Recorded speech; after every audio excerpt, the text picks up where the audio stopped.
Salam Chabibis. Welcome in, everybody. Hello. Nice to see you all from the top. Hi, Ophelia. Hi, Welle. Hi, Fierce. Hi, Harry. Thanks for the 50 consecutive streams. Incredible. Also kind of unbelievable. Hi, Lepiot as well. Echo? Oh, what? What is echoing? Double audio?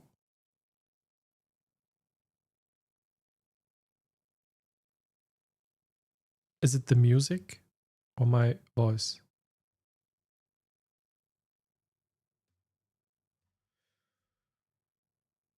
Let me know. Now it's okay? Oh, interesting. Interesting. Didn't do anything differently. Oh, okay, on your end then. All right, all right. Again, hello, hello. It's been a week. Voice is fine. Okay, cool. I hope it's fixed for you, Ophelia. Let me know. Maybe also restarts always do help. And if it's appearing for anybody else, please let me know immediately. Then I'll try to fix it on my side.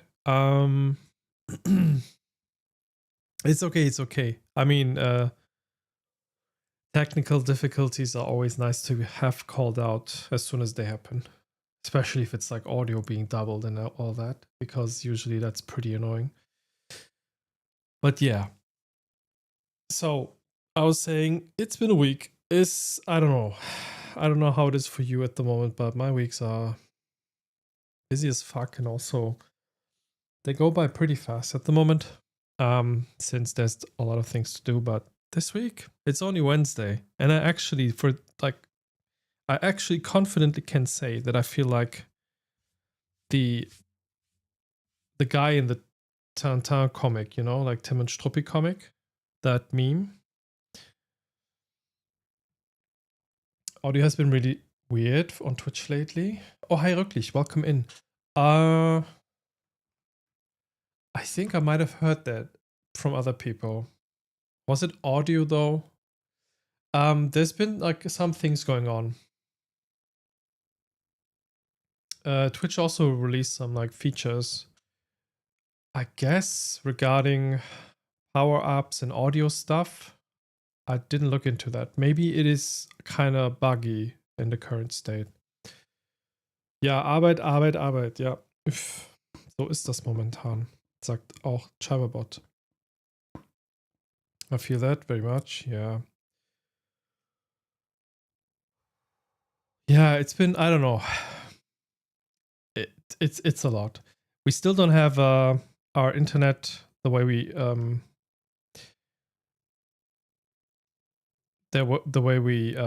how do you say, beauftragt it like 3 years ago.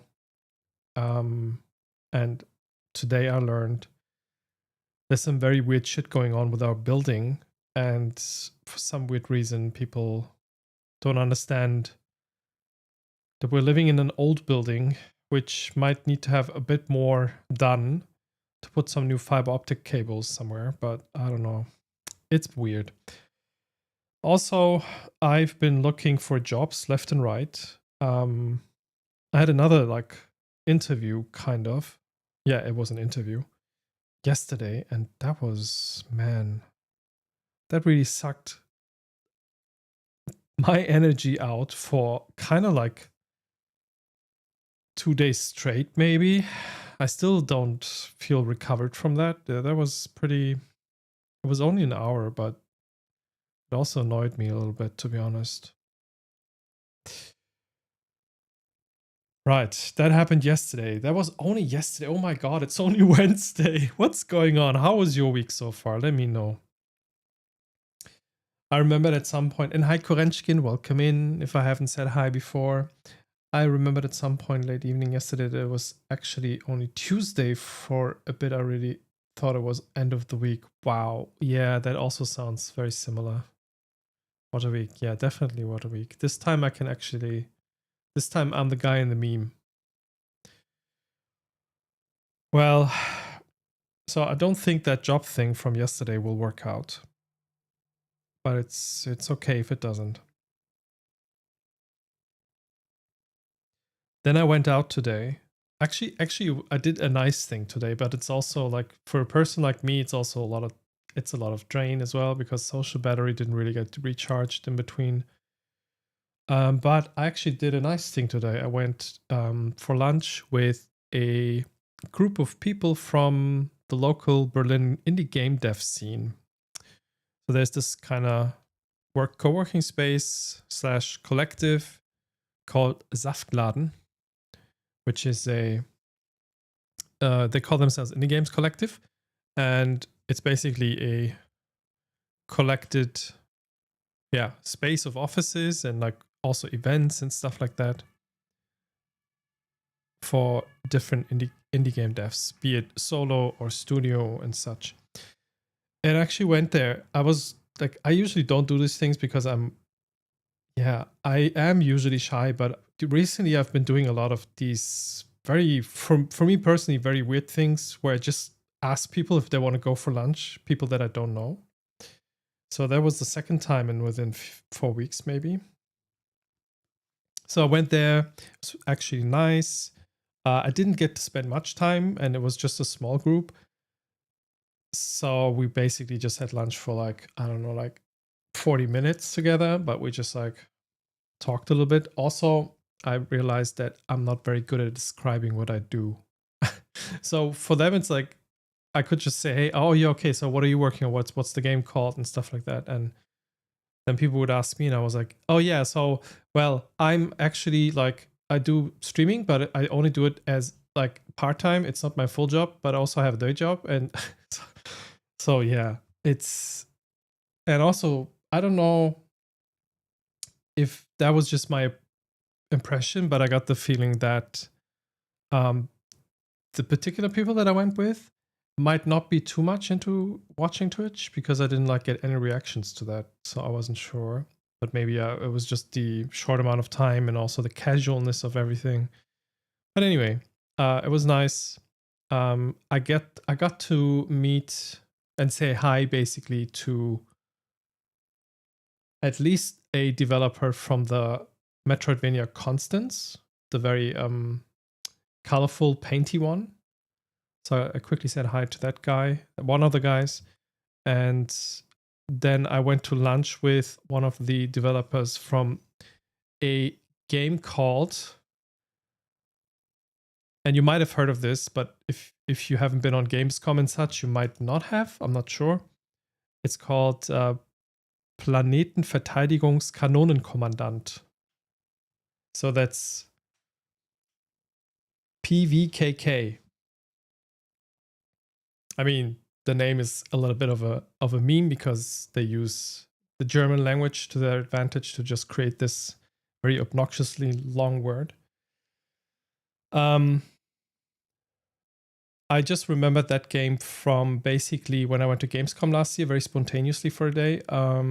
They had this huge ass installation where you actually had like a huge console with levers and buttons, and you could actually control the game with this cyberpunk interface, not cyberpunk, steampunky looking kind of interface. And yeah, so they're doing this game, which I talked about a little bit there, and yeah, that was nice. But also, then the rest of the day I had to think about the interview from yesterday and how I want to deal with that.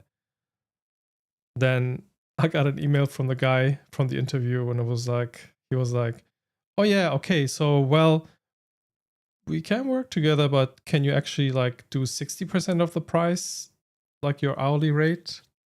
And I was like, I already didn't like the interview too much, and now you want to like pressure me to lower my price by a lot. Actually, I don't know. It's also not my domain completely, and you want to have someone ASAP, and you want to have a low price. I'm not sure. So that's not how freelance usually works, but yeah, I have to like do decisions and stuff. So that also drained me a lot today. But that's how it is. Had that on my wish list for a while. Looks cool. The Canon game, yeah. That's cool. Yeah, I can actually like maybe show you the games I was talking about, so you also can like check them out and wishlist them if you're interested. Dramatic zoom. There we go. Let's check out Planeten Verteidigungs.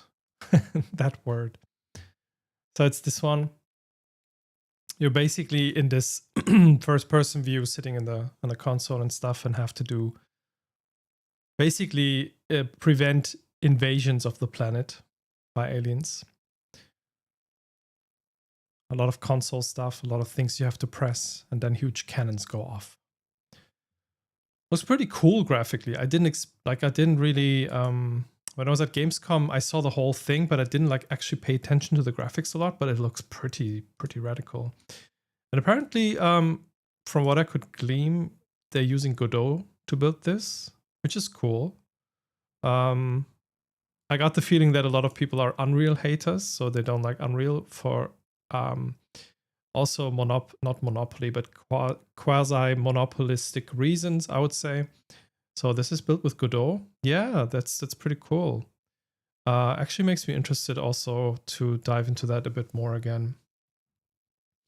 Which I haven't before, but I was thinking about it before. Anyway, that's the one. And then also Constance is this one. Oh, it's out already. I thought the same, but then I was like, oh, the developers, oh, maybe they're working on something new, or they maybe working on updates. That's also possible, which I don't know. It's nothing that I can confirm here or so.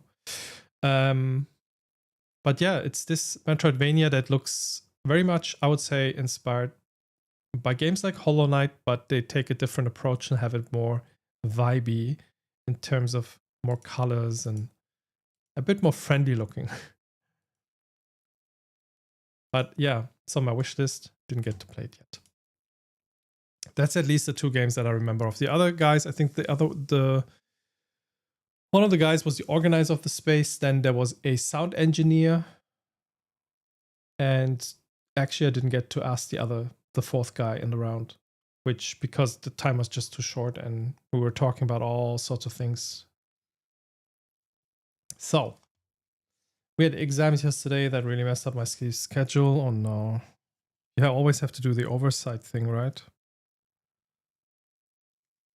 The juice shop as it goes, yes. Totally normal name, no connotations whatsoever here. With the canon game name, you mean? Wait, no, you mean juice shop? What do you mean about juice shop? I don't get the reference, maybe. Oral exams? Oh, oral exams. Are you the examiner or are you assistant to the examination?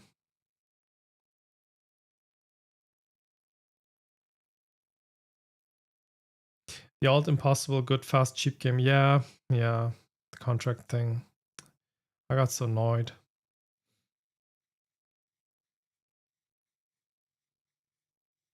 Oh, the Saftladen. Yeah, I mean, obviously. Yes.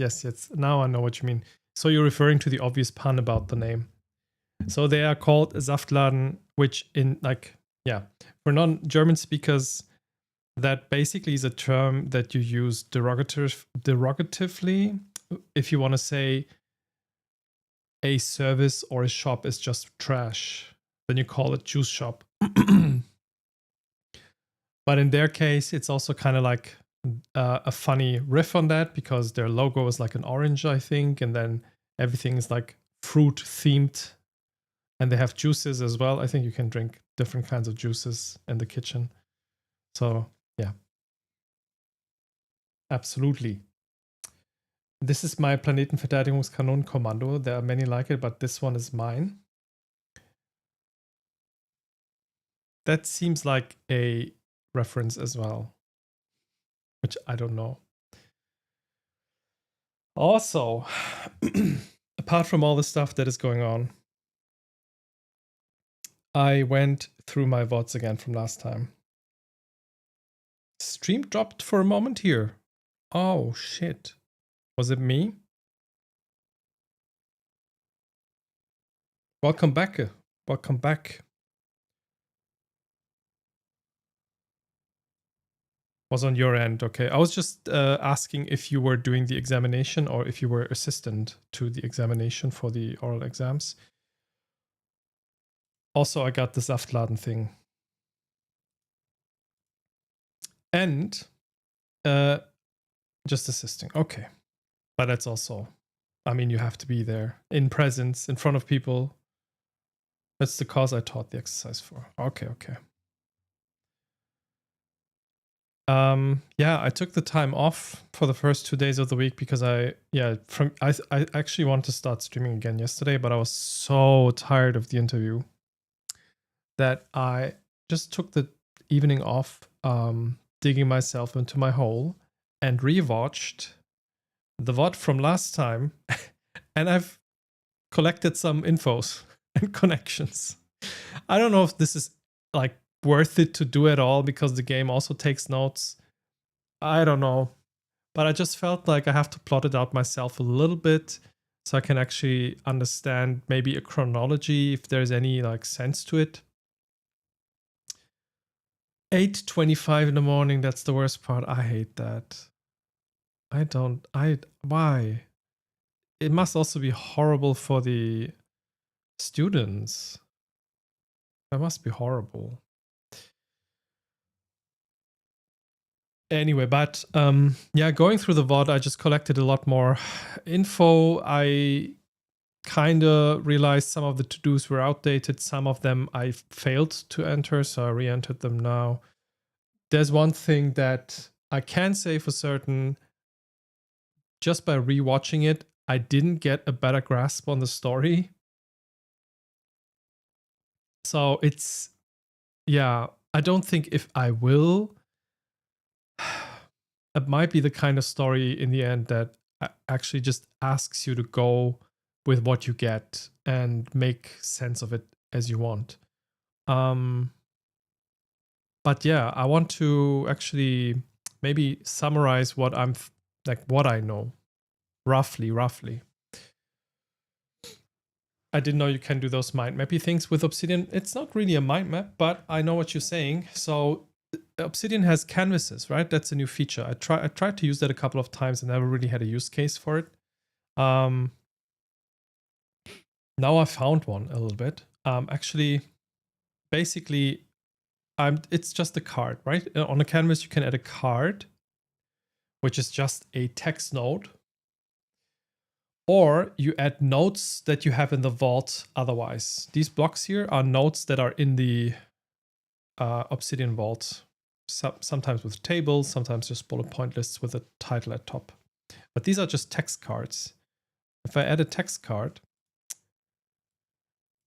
I can write anything into it, and then I can do connections between cards. So yeah, you can use it as a mind map tool, I would say, but it's not like a by definition, like they don't advertise it as a mind map or something. All right, let me also grab a sip. Hello, Kixie, welcome in.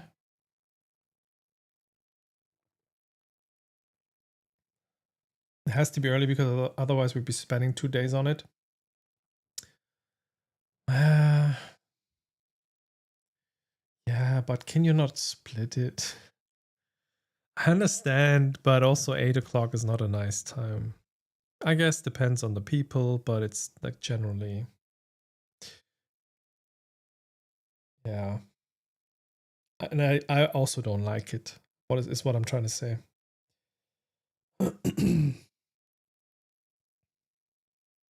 I think a lot will clear up once you learn what DME stands for. Yeah. So let me get into it then.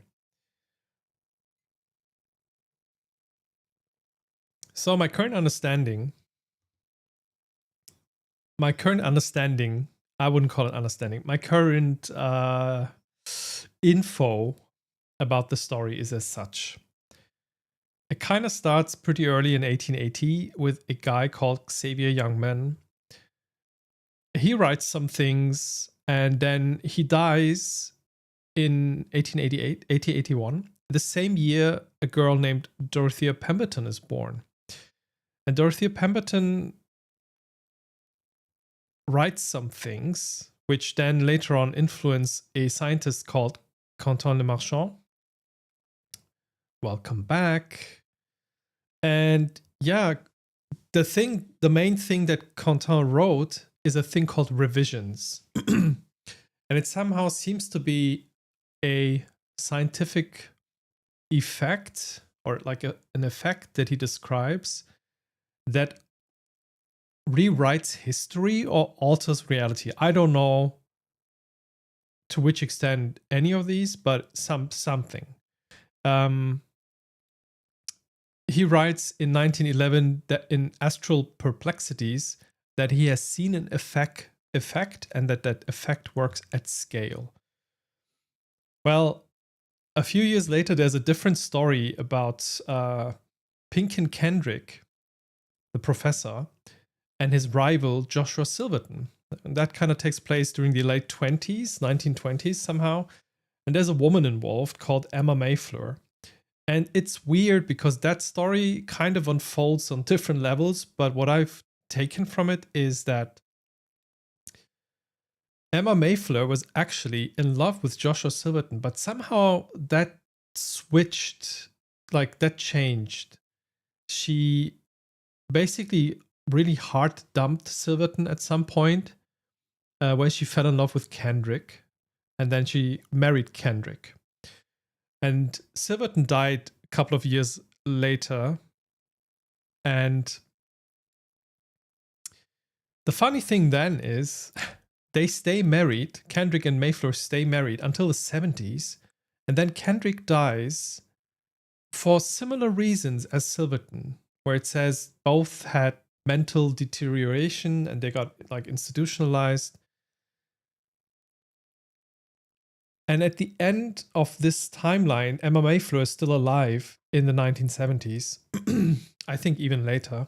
And then she says something to the effect of, she actually don't know how it came that she fell in love with Kendrick, because she was she was always in love with Silverton, but then somehow when she got to know him, it felt like her history was rewritten. Her life was rewritten in some way.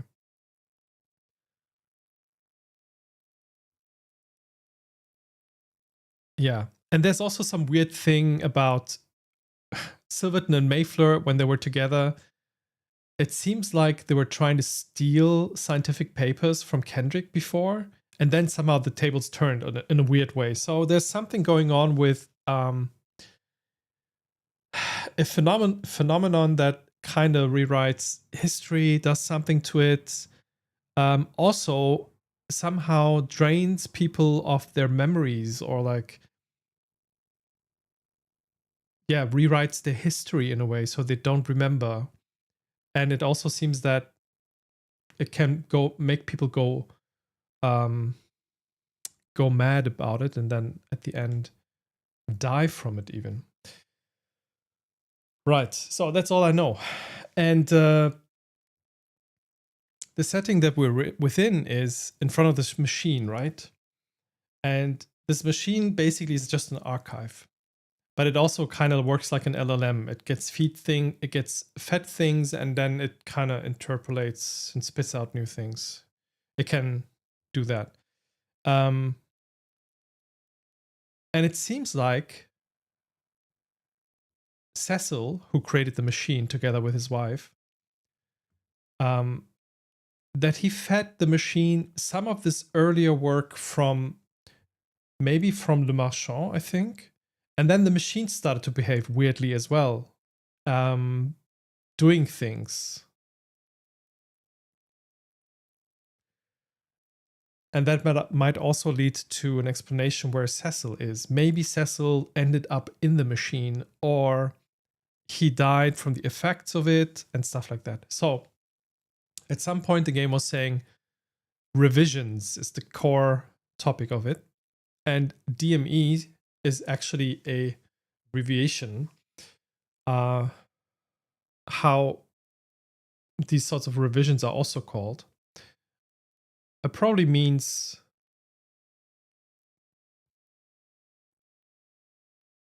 something to the effect of like history altering events or something. I don't know.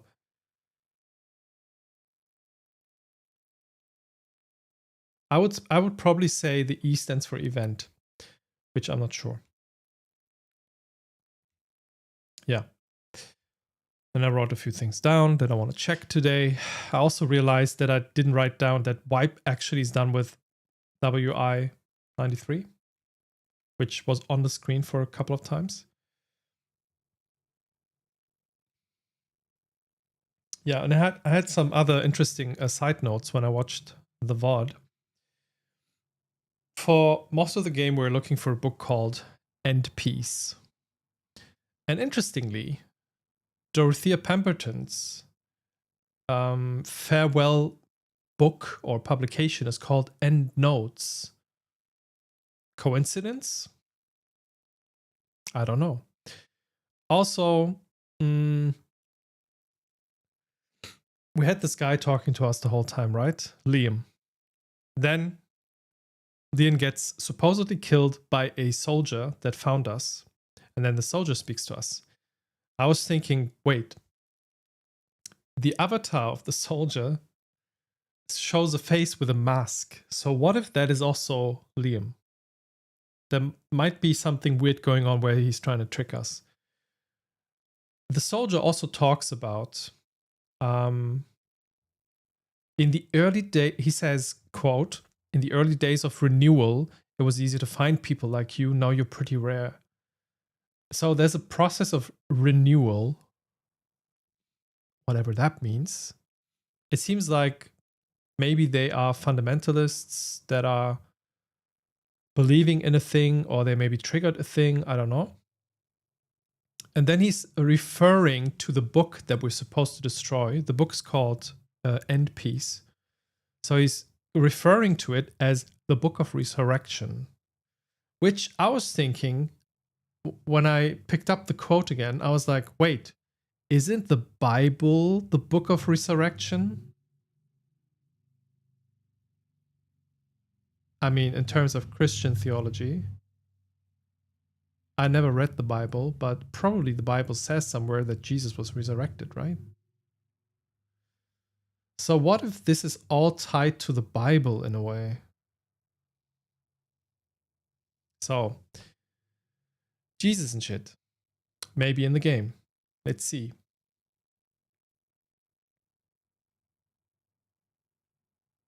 Also, yeah, the thing I described before, I have a better description written down here. Emma Mayfleur was in love with Joshua Silverton, and then suddenly she started loving Kendrick.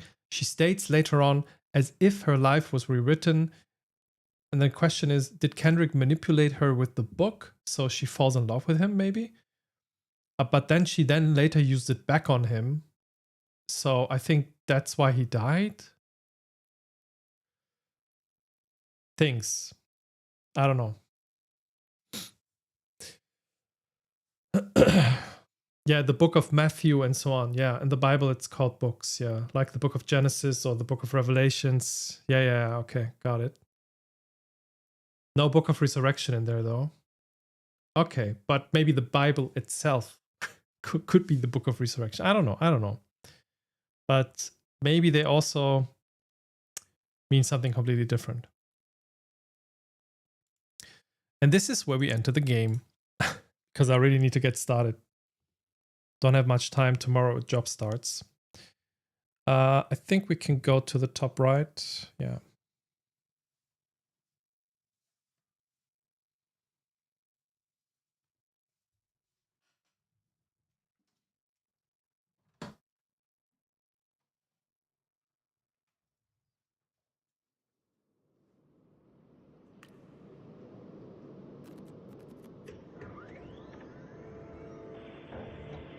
The idea that we might bring someone back from the dead has always fascinated the human mind, unlike that most final of writings.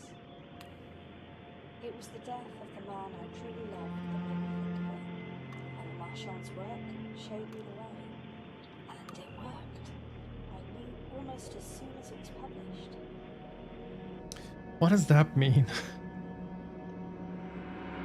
I mean,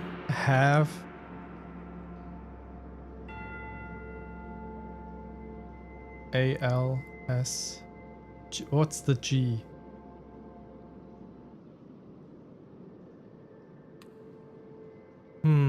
The G is the only thing I'm missing, I think, in the translation. Sail? No, it's not an A. No, that's A at the end. L. Something with have. Maybe have fun? Hint? AM. Wait, what? Oh, Amos Roddy. I see.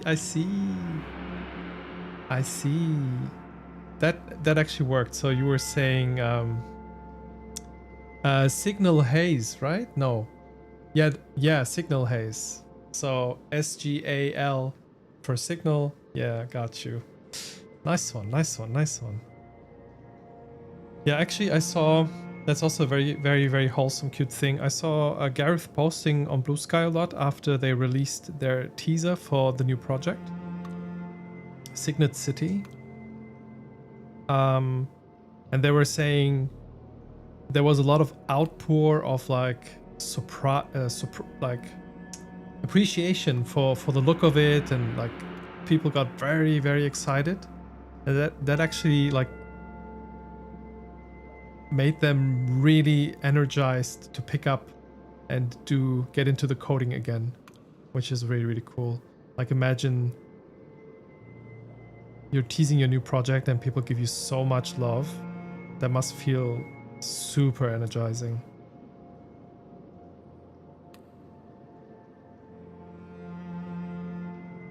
All right, peeps. Top right, we can see I have still 10 books to find, 5 titles to find, 14 more to map, and I want to go through my to-dos and just like tick them off one by one. Let's try to start with that. I actually want to start with PK37, which we already assigned, but I want to check it out again. There was a reason why I noted it down, I forgot, but... Legend tells us there must be 2 men in every love triangle. But there is only him and 2 of us. We fight like dragons beneath the earth. Oh, interesting. Things are very weird. So this is another of those broken psi symbols, which I started noting down.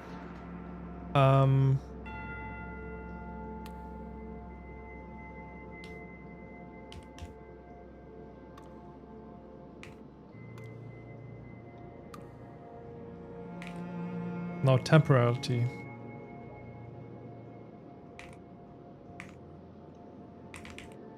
Interesting that the story of this is actually exactly the story of, or it seems to hint at the story of Silverton, him, and Mayfleur. It's a love triangle. So what if by writing this, he altered reality to become this? I don't know. Or the machine just hallucinates it because it's a broken psi symbol.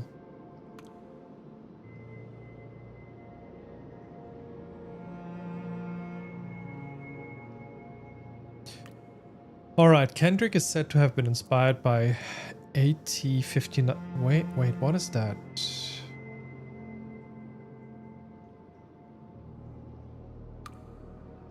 It said that this... Oh, wait. It said that this novel was the moment Emma Mayfleur fell in love with him.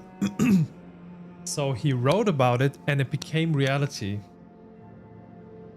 That's wild. I only put that together now. Regarding their their love triangle thing. So what was AT-59? Oh, the Idylls of the King. Yeah, okay. There's a link here?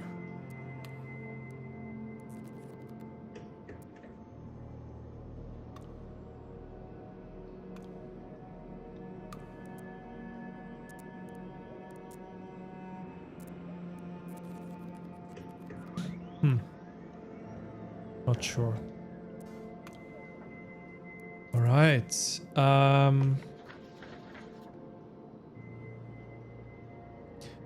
I saw also that Ursula Latour, the daughter of Pierre Latour, who's the editor of the what was it called? Academicalist journal. It is said somewhere that she graduated in 68 in Oxford. So I was thinking while taking notes, what if she had to publish something for her graduation? So there should be maybe a publication from that year. AJ, yes. Let's just call it AJ. So let's check UL68. Ah, that was a good idea though. Okay.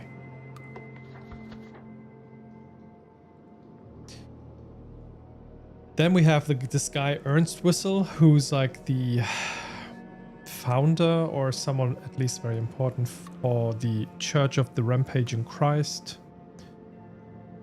I don't know if I checked CE74.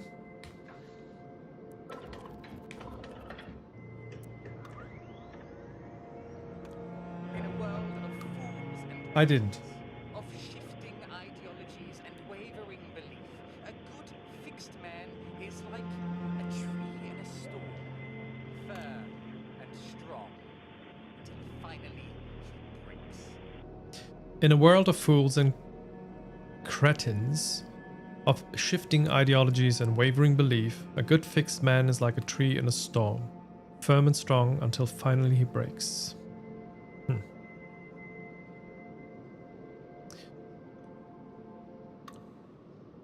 What's that? Once a nincompoop, forever a... Wait, what is that word? I'm probably pronounced... Is it nincompoop? It's probably not poop. Does that mean... Is that like a code for something? All right then. I have to look this up. It's a derogatory actual word. Foolish or silly okay, it's from the 1600s. Okay, thanks. Once a nincompoop, forever a nincompoop.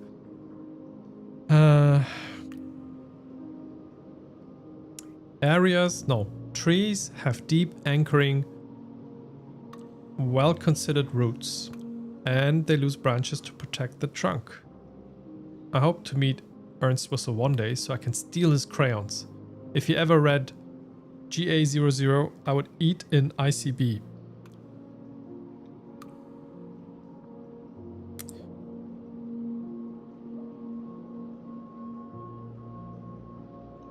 What's that? Ning? I don't know how to pronounce the third character. That's like an NG, right?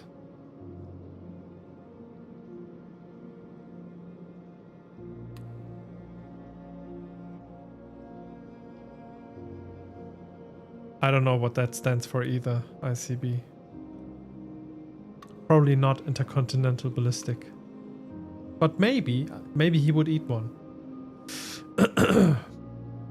So we just identified all the sources for Ernst Wissel, which probably should now show here. There we go.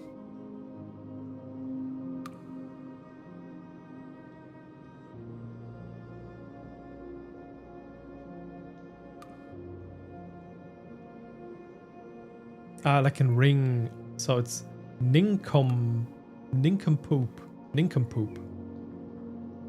That's interesting.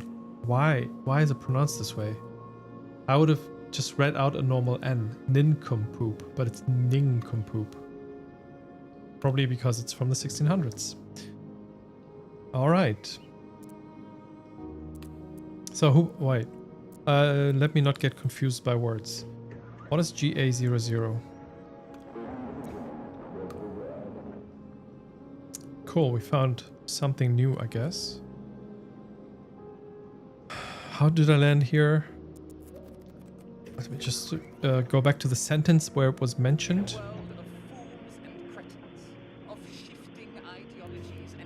If he ever read GA00, I would eat an ICB.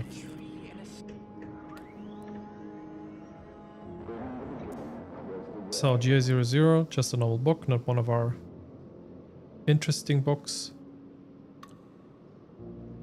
Cecil wrote about it in 1965. Beatrice thought to include this book as a reference point. Should it change? We will. I hope no. Oh. Okay. So she was using this, or she wanted to use this as a kind of smoke test if the machine changes things. Maybe. Then again, perhaps it is already too late. Things are in motion under the unwinking gaze. I apologize for spurious author and date. It made me chuckle. The machine has taken it more seriously. What do you mean? It's the something.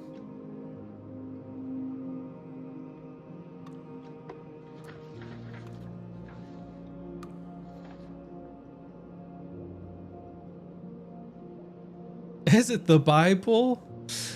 Oh my god, is it? Yeah, the Bible could be a reference point. That's why author and date. Wait, but there is no... Oh, the date 00. And GA stands for what? God Almighty?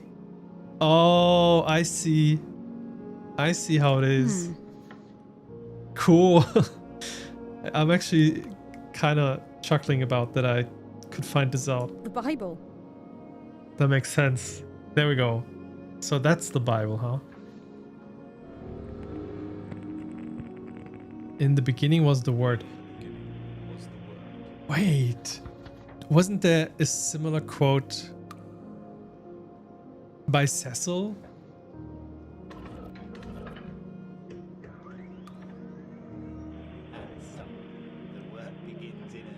Ah, okay, similar. But not the same.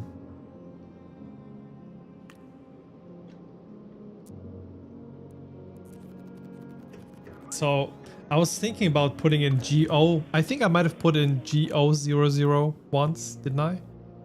But that didn't work because it's GA for God Almighty. Okay. But why is there a picture? Why is that supposed to be God? What is going on? That's just... doesn't make sense. Okay. What did Alice say?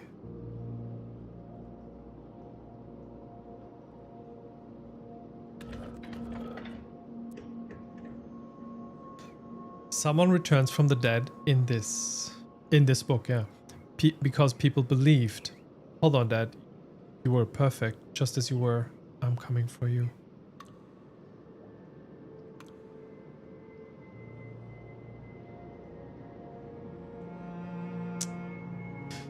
They're saying in some parts that words and thoughts materialize things. And maybe it's all just bogus and it's just what the machine makes of these things. And the machine just thinks, like, hallucinates these things. I don't know. I don't know. It's weird.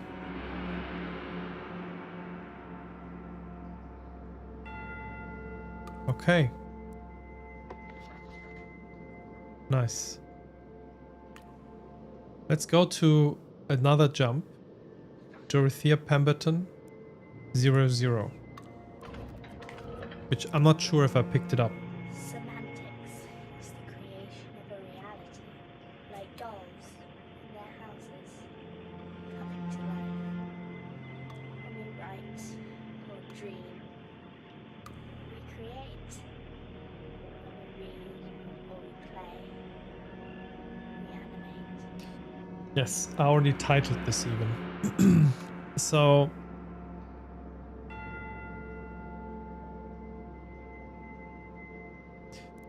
Huh. I don't know what to make of this one. Dorothea Pemberton's second book is eclectic. She quotes the guy that wrote The Treasure Island. Long John Silver, she insists, is a real person, certainly more real than I. Okay, Joshua Silver came along later. It's Joshua Silver, no? Coincidence, I think, but even he was only real for a time. Robert Stevenson, okay. The machine says I need to find "In My Dreams I Walk" to understand this. Unsurprising, that volume was written during a battle with typhoid fever, and this one during a battle with its consequences, 4 ravaged years later. But I need both, linchpins to the purpose. To miss either would invite disaster. So I think we have DP 96. No, that's the wrong one.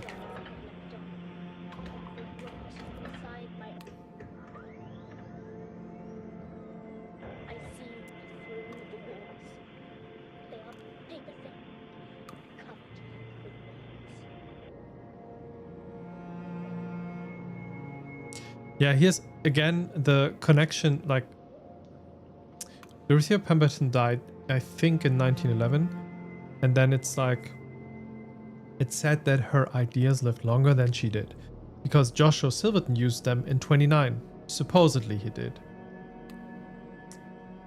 So I think in my whole timeline there is a connection missing between Quentin Le Marchand and Joshua Silverton, because there's a gap. Was there an additional log in GA00? Okay, thanks. I will check. Okay, let me just quickly... Let me go back here.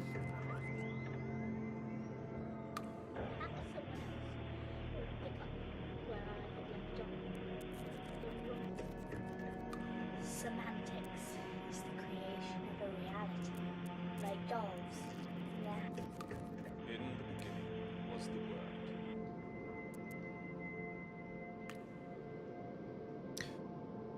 Word. There's only one log by Alice, which I read.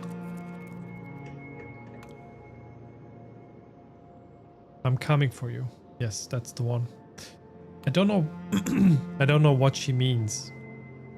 Hold on, Dad. Is Dad trapped in the machine and she thinks she can get him out or something? I don't know. So let's go for CC56. I'm just ticking off boxes at the moment. Wait, why? Why is it a to-do though? I didn't write it down. CC56 doesn't do anything. Okay. All right then. All right.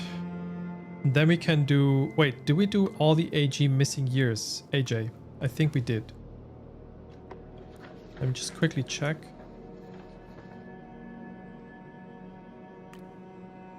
There's asterisks on 2 of them. Okay, let me check the 5th edition issue.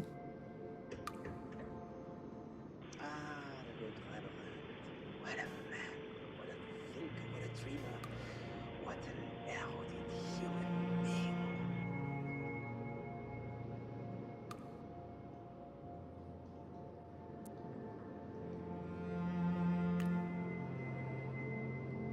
It's probably the missing link here, I would assume.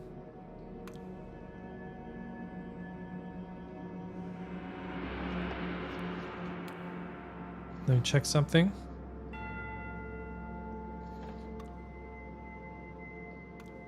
Yeah, there's a red dot.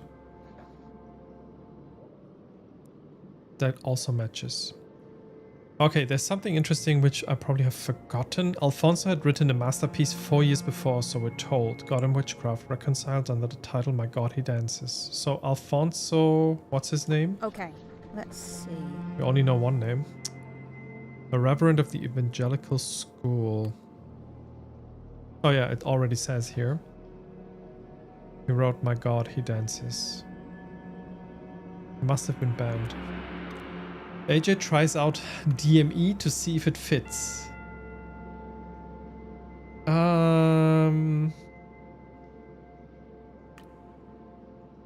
What do they mean by that?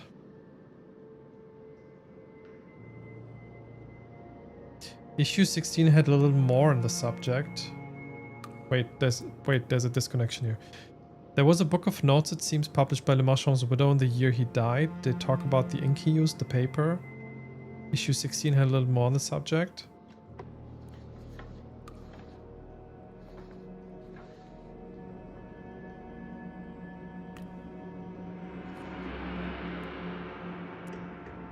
That we have painted this is a miracle. I do not wish to be shot for it. I choose to be shot for more serious matters. There's a brief mention of a DME book, Internal Oversight, published that year, but they don't say who by. I think a full review's in issue 17.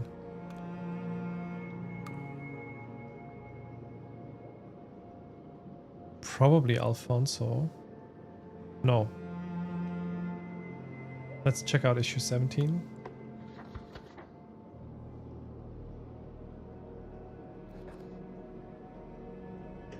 The enemy has gone. The sun shines down on this free nation. We have persevered. It is a thing most glorious. Oh, it's, yeah, I remember that. Thaddeus Datzer, Internal Oversight. So that means TD-41. We already have that. But did I also check it out? The thoughts we think I have the did. power to rewrite our most basic conceptions. The words we speak have the power to rewrite another's heart. The words we write have the power to rewrite the world. To wield such power is ungodly, but when power exists, it finds a channel. So guard yourself. Keep your words close and do not wield without will. So words change things. Yeah. All right. I found this before. Let's go to continue with. I did do the AJ missing years. Let's go to IA40 because I think I missed something there. Which is the one of the books by what's his name? Can't survive this. Isambard Arklovich. The desperation in her voice, the first honest sound he had heard. The sixth book. I can and will, he replied soberly, and you will love me for it. Then There's another code here to expand. Ah.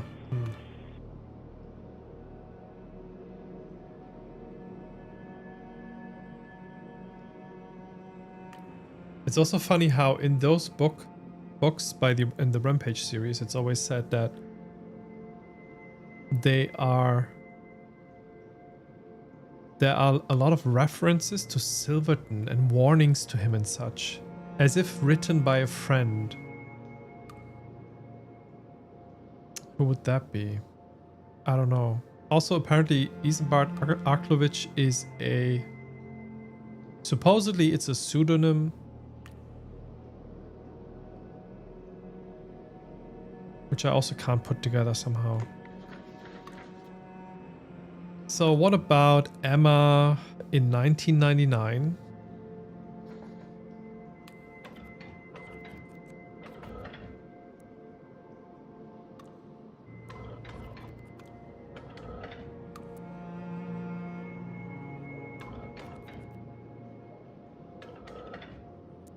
That didn't work.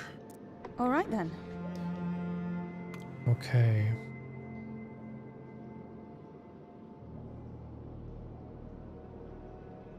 So when is the year that Dad died? That's a fact I still seem to not know, unless it's in the notes. Let me see.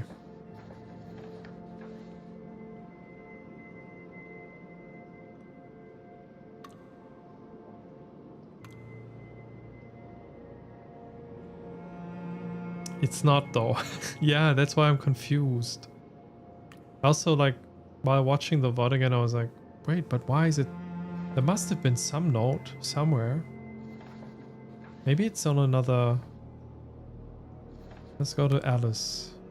She abandoned the archive in 1984. 5. God damn it. I still repeat that mistake.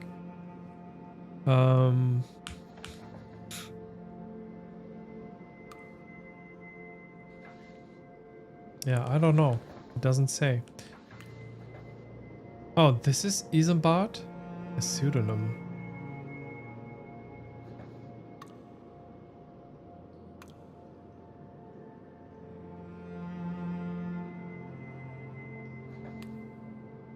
Ah, you do remember now.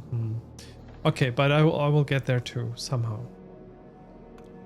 I will get there.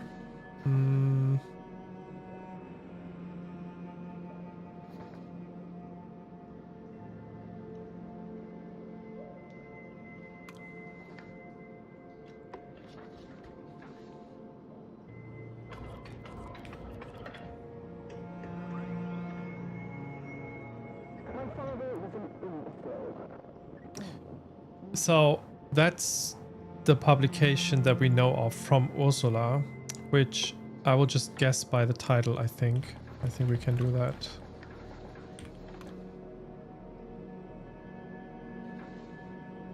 On Alive something.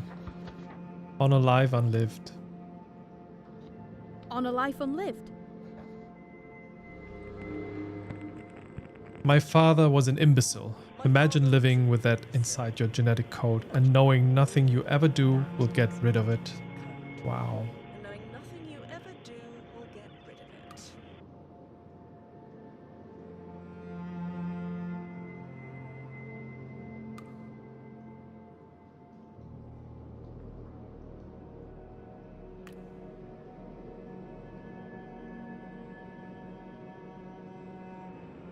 Okay.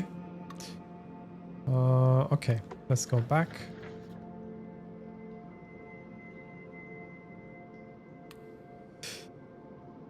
All right, so there are 2 books being mentioned by the Hammerstone Press. I think it's one of the notes by Cecil within the 50s, where he's like, "Oh, I just bought all of the stock from them because it wasn't at an auction, because the press was closed like a couple of decades earlier." And he like bought them, and then he says something like HP. He says something like the first book being the setup, and then another book being the punch.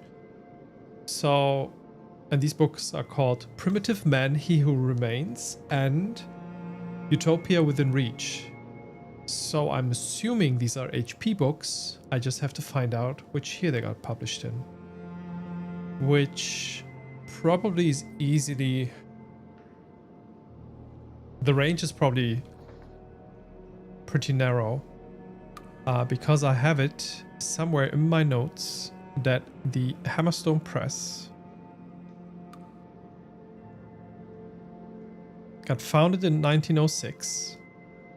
Then in 1908 until 1910 they do this little period where they do these kind of like free speech publications or whatever. And then later on in 22 it's the last volume. So which one was 20? Which book was 22?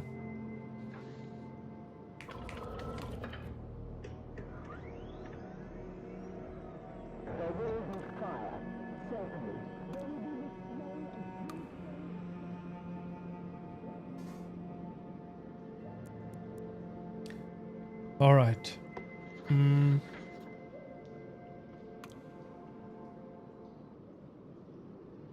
Let's go to the notes. Yeah. Hold up. Why is this one not named yet? That is interesting.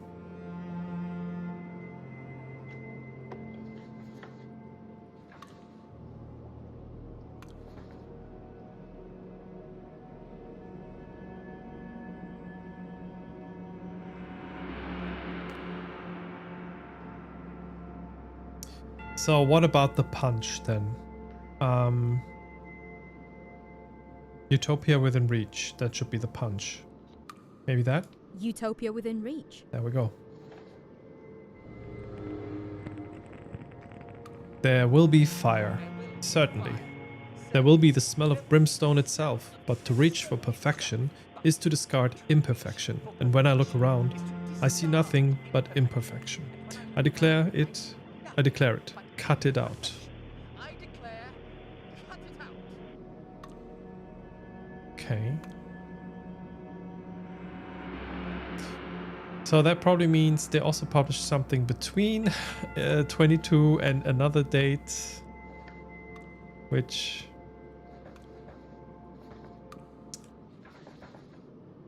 yeah, between 08... I think maybe between... yeah, between 08 and 22. That's too much guessing room. God damn it. But maybe they give us something here? They don't.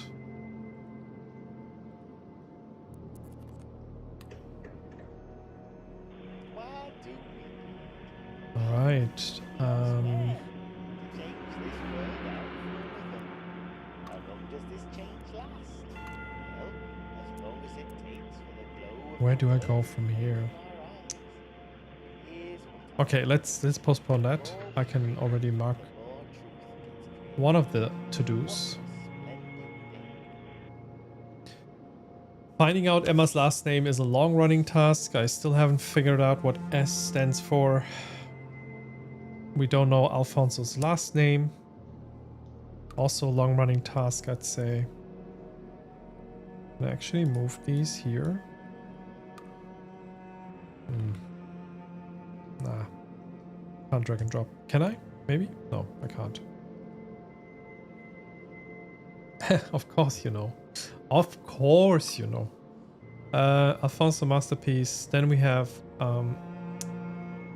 what's it? Emma Kendrick, The Year Dad Died, which I still don't know. We know that Joshua Silverton is supposed to have another publication after 38. Where are you, Silverton? Joshua.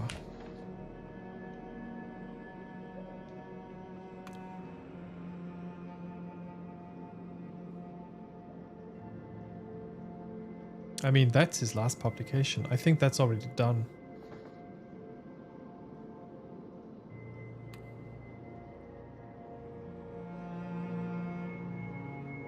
Oh, that's the same thing, I think. We didn't have anything for JS 41 and 2, but 43 is the death certificate, which, yeah, we've done that. All right, we know that Professor Kendrick had another book called In the Shadow of a Passage, which I don't know which year, but maybe we can see if there are years missing. Professor Kendrick. No. Unfortunate. So he was committed to an asylum in 75.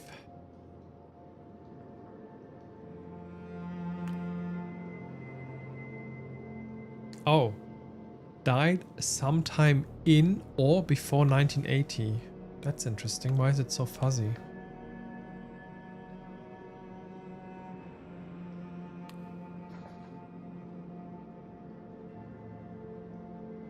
And what's Le Marchand's 24 publication?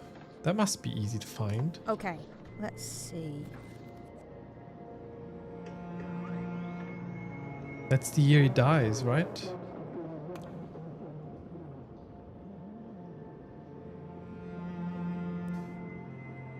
I think it is. He was born 56. 68.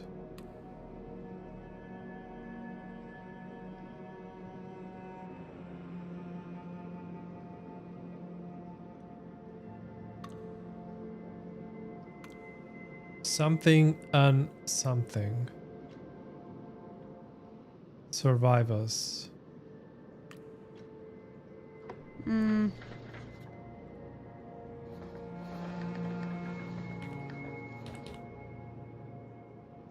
You only have so many titles.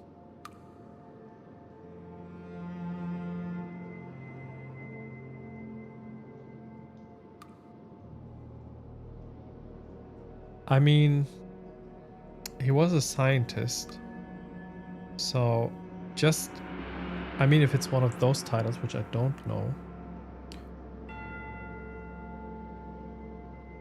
The other button, which are, oh wait. Other button takes you right to the page with the titles. Wait, oh, was there other button? Let me go here again. Which other button?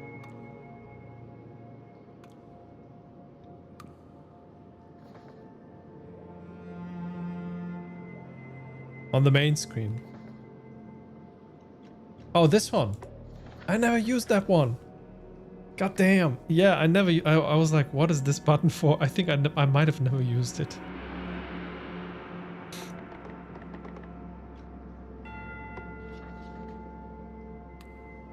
So I'm thinking like this sounds the most scientific.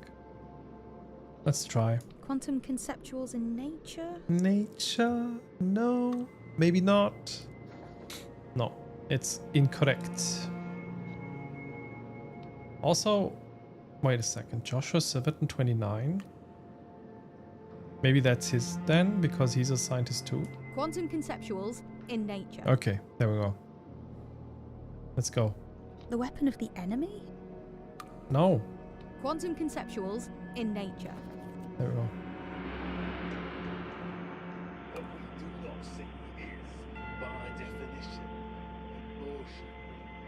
What we do not see is by definition in motion. Okay, cool. This is the most incredible book I've ever read. It's like lightning from a clear sky.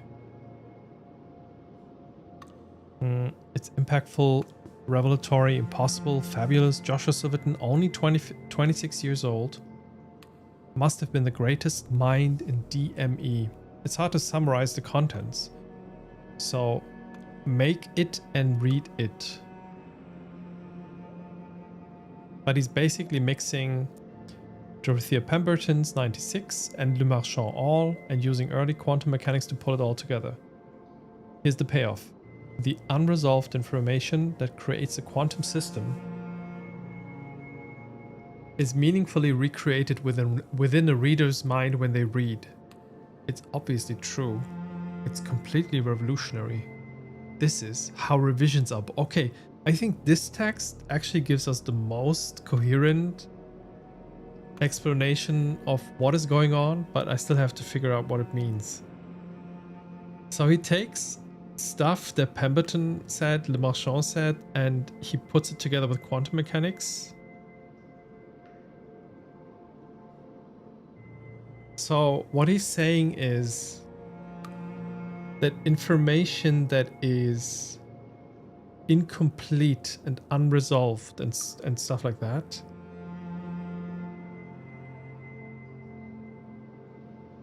creates a quantum system. So it's basically in different states at the same time, so to say. And that is meaningfully recreated within the reader's mind when they read. So whatever... Okay, so the quantum system is kind of like replicated in the reader's mind.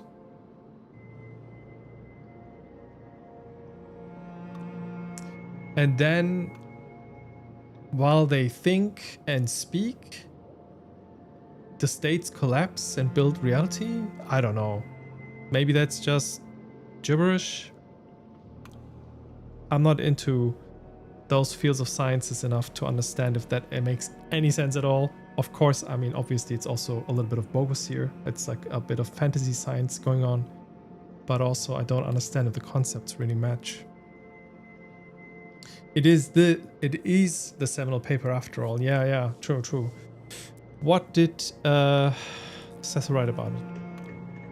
After publication, Civitan embarked on a lengthy American tour. He took as long to write another paper as it's taken me to track it down. Yeah, okay. JS29. Quantum mechanics basically used interchangeably with magic is so much of pop culture. I actually didn't know that. Like, I guess it kind of makes sense because it feels like magic. And I guess this is also a sort of like, I would say genre-wise, probably magical science or something like that. But I'm not familiar with that genre, to be honest. But interesting. Yeah, it's magic and quantum mechanics, right? This one was done.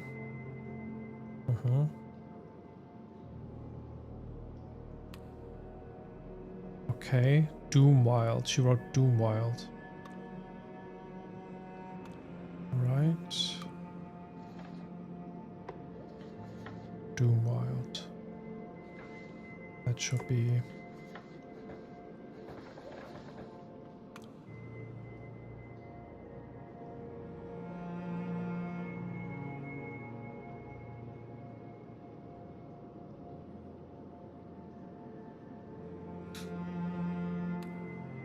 There's also Clarke's third law. Yeah, that's Arthur C. Clarke, right? Yeah, any sufficiently advanced technology is indistinguishable from magic. Yeah, true. True. I think in a sense, I'm not sure if he took that from it, but Steve Jobs, when they like revealed the first multi-touch devices, iPhones and iPads, I think he used that as marketing. Basically like citing how magical it is to use multi-touch devices and stuff like that. It feels like magic. Probably influenced by sci-fi authors of those decades. Anyway, I think I'm through with my to-do list and I'm stuck now. So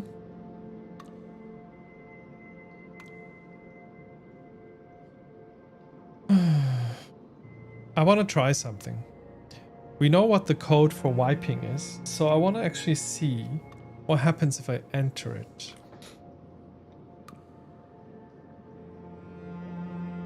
Mostly my feeling that when you say that when you want something to be magic but sound science, you just say quantum. Ah, yeah, I see I see how people relate to that.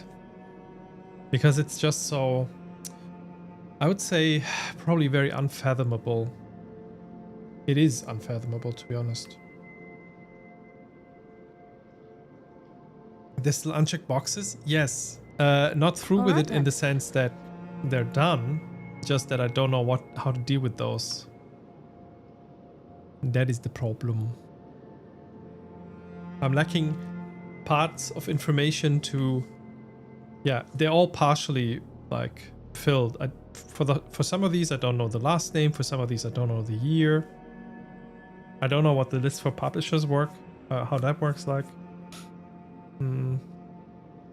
Oh, the last one. Wait, the last one I didn't check. So, can titles be duplicated? I don't think so.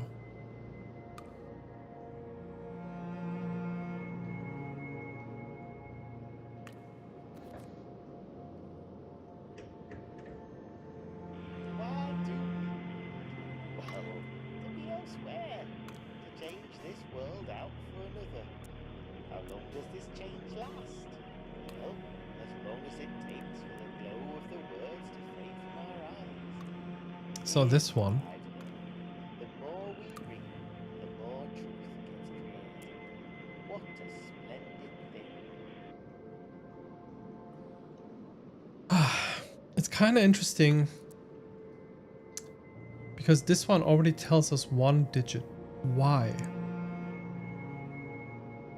Is it telling us that it's either HE-19 or HE-19? And that is the primitive man, he who remains? It is, isn't it? It is. Okay, I took that just from the interface. I don't know how the game came to the conclusion that that digit is already fixed. There was probably some sort of logical reasoning for getting there. I just cheesed it though a little bit. At least one of them is easy to do from the to-do list. Oh. Let's see. I mean, easy is relative. It might not be easy for me. But let's see. Primitive man, he who remains. This is step 1. Primitive getting man, there. he who remains. While parts of mankind have moments of sophistication, vast swatches of us are more than content to sit in our caves, scratching our noses and picking fleas out of our beards. Meat, we devour it. Sunlight, we bathe in it. We are fetid little creatures, make no mistake. Sunlight, we bathe in it. We are fetid little creatures, make no mistake. Yeah, it sounds like they were trying to let authors hide between their weird words. This book outlines the ways our cave-dwelling, animal-clubbing forebears are still very much alive today, acting through us. Distasteful stuff. No wonder the writer hid their name. Otherwise, it is 10 years to the day since this project began. What do you mean? Oh, CC-49. The machine is so different now. I will make a new CC so it can remember its birthday. Wait, what? Wait. I think CC-49 I haven't entered yet.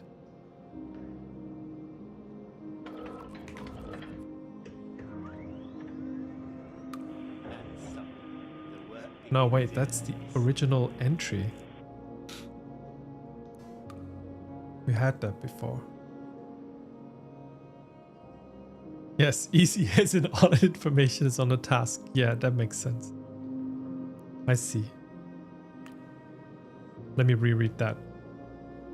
Pemberton 1900 bids us to understand the universe as a surface of a pool.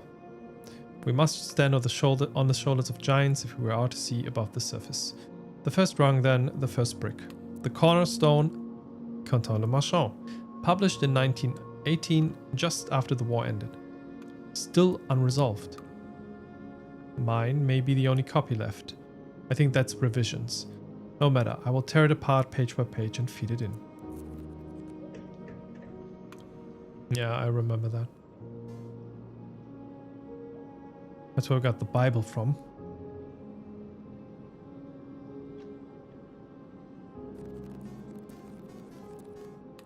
I wanted to do something else.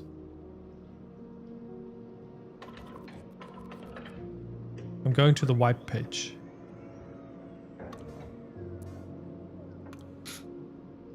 I know how to destroy. Oh, it needs a password. Interesting. Okay, so we know how to destroy a book by using the wipe command, but it's password protected. To erase data from the machine, please enter Beatrice's magic word. WO40. 2 men stand on either side, one from above and one from inside.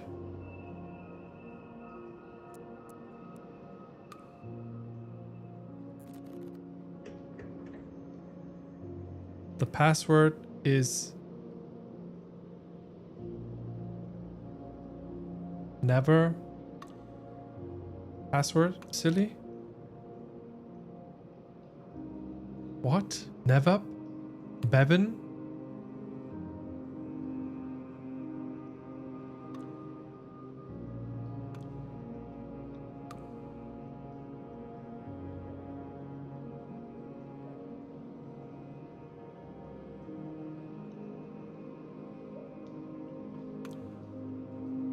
You wouldn't use password as a password. You wouldn't steal from your grandma. You wouldn't download a car. Exactly. I need to finish my tea. My voice is also starting to crack a little.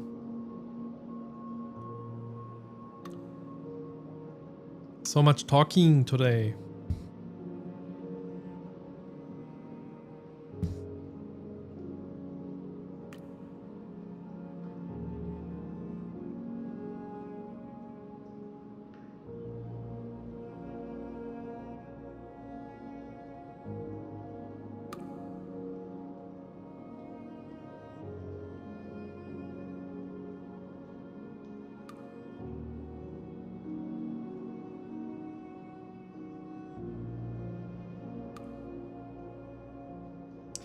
Ah, okay. I think I just put too much into this. I was like thinking things, but it doesn't really make any sense. So what this is saying is this stands for the word password. I clicked it. It entered the word password, and that's why the hint appeared saying the password is never password. Silly. So I have to find a code. 2 men stand on either side, one from above and one from inside. Let me write that down.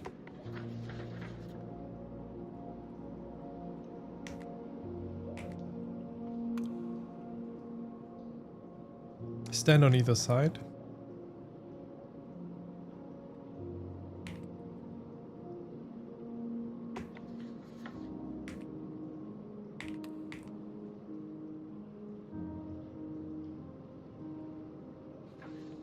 So,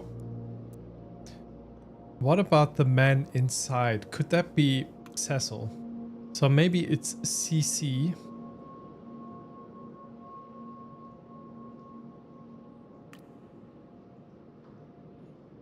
And one from above. And then I guess one of those has to be like transformed into a number pattern.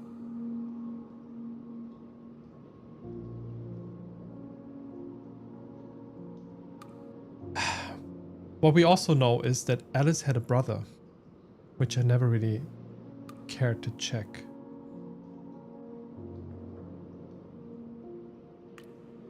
Let's go to Beatrice.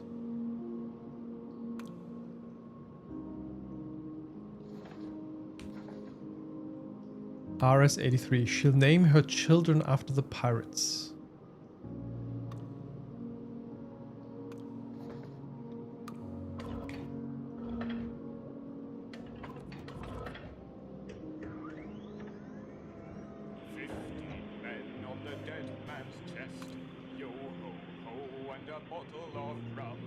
Drink and the devil had done for the rest. Yo ho ho and a bottle of rum. 15 men on the dead man's chest? Is it 15? But who's the man?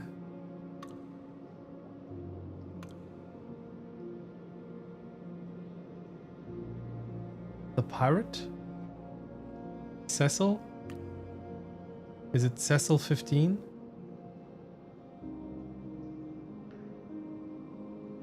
Stevenson's Treasure Island irrelevant despite a mention in Image in Water. But it is Beatrice's favorite book. She says she will name her children after the pirates. First, William Billy Bones, then Pew, then Long John, but not Jim. That is too plain. It is absurdity. We must name for girls.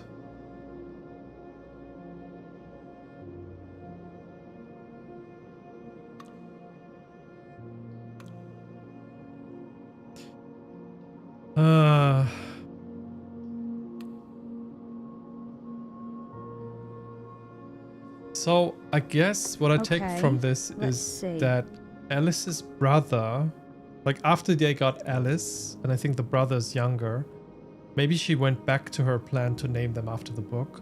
So one of the brothers might be called Billy. Pew, I don't know if that stands for Peter, but I would say probably PE or something. And then we have John.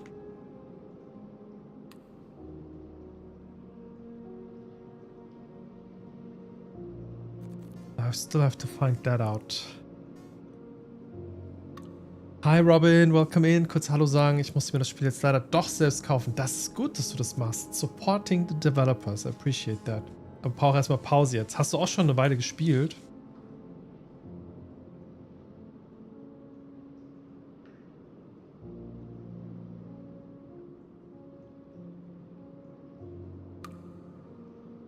Ich bin hier immer noch hart am Struggeln. MPs gefunden, aber ich bin stuck. Ja, wir auch mittlerweile. Aber was das heißt, weiß ich noch nicht. Muss noch mehr Titel finden, ja. Ich habe auf jeden Fall schon ein bisschen mehr Theorien vom letzten Mal. Aber ich will dich nicht zu sehr spoilern, aber ich habe hier so einen kleinen so eine kleine Baumsequenz aufgebaut, aber bisher hat sie mir nicht geholfen.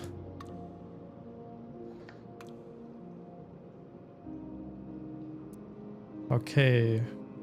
We still need to find 9 more books, 5 more titles.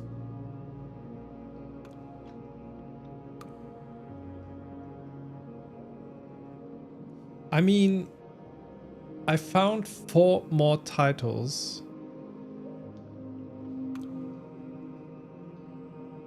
No, doesn't make sense. JS26? Ich weiß nicht, ob ich das schon habe.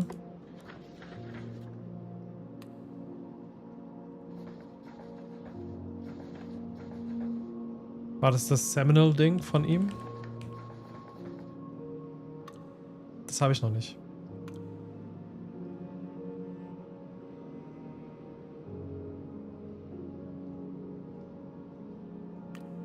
Ah, 29. Okay. Quantum Conceptuals in Nature.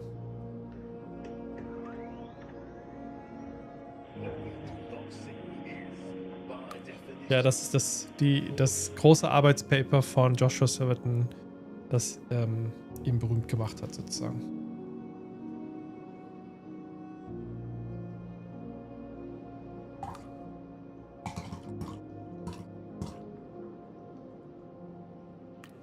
Genau.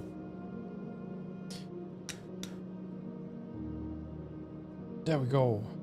Alright.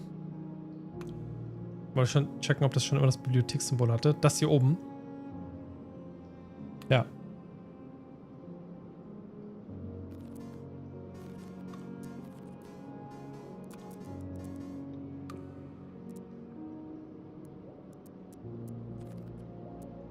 Oder ob das broken war.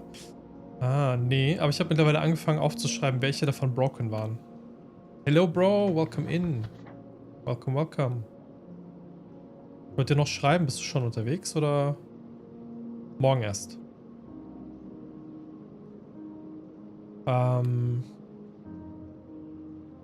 Ich wollte zu meinen To-Dos. Da. Nice, ich rätsel da auch noch rum. Ich habe auch noch Ideen, aber noch nichts hat funktioniert. Ja, das ist immer noch so ein bisschen strange, alles bei mir auch. Ah, schon im Hotel? Okay, shit. Ich wollte dir gute Reise vorher wünschen, aber... Lonely, ja, es ist voll. Hotel, alleine, immer voll weird. Ich habe das ja nicht so oft und so, aber letztes Jahr, als ich zu Gamescom gefahren bin, einfach so, du kommst ins Hotelzimmer und bist erstmal so alleine. Was geht ab? Ja, aber normal. Hast du dir was mitgenommen? Konsole, Switch oder so?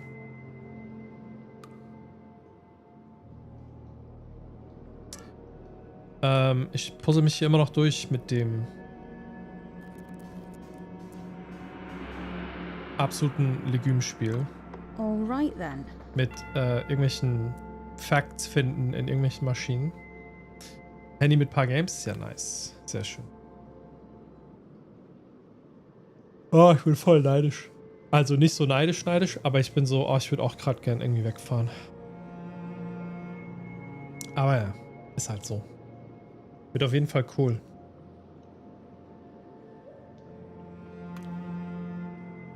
Meine To-Dos. Okay, Meine let's To-Dos. What should I do next?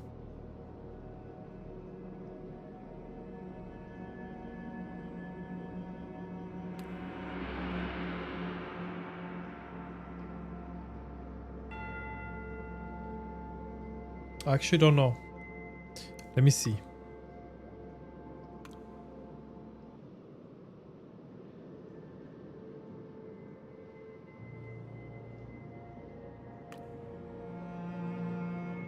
Alles klar, danke dir, Robin. Guten Esslurk.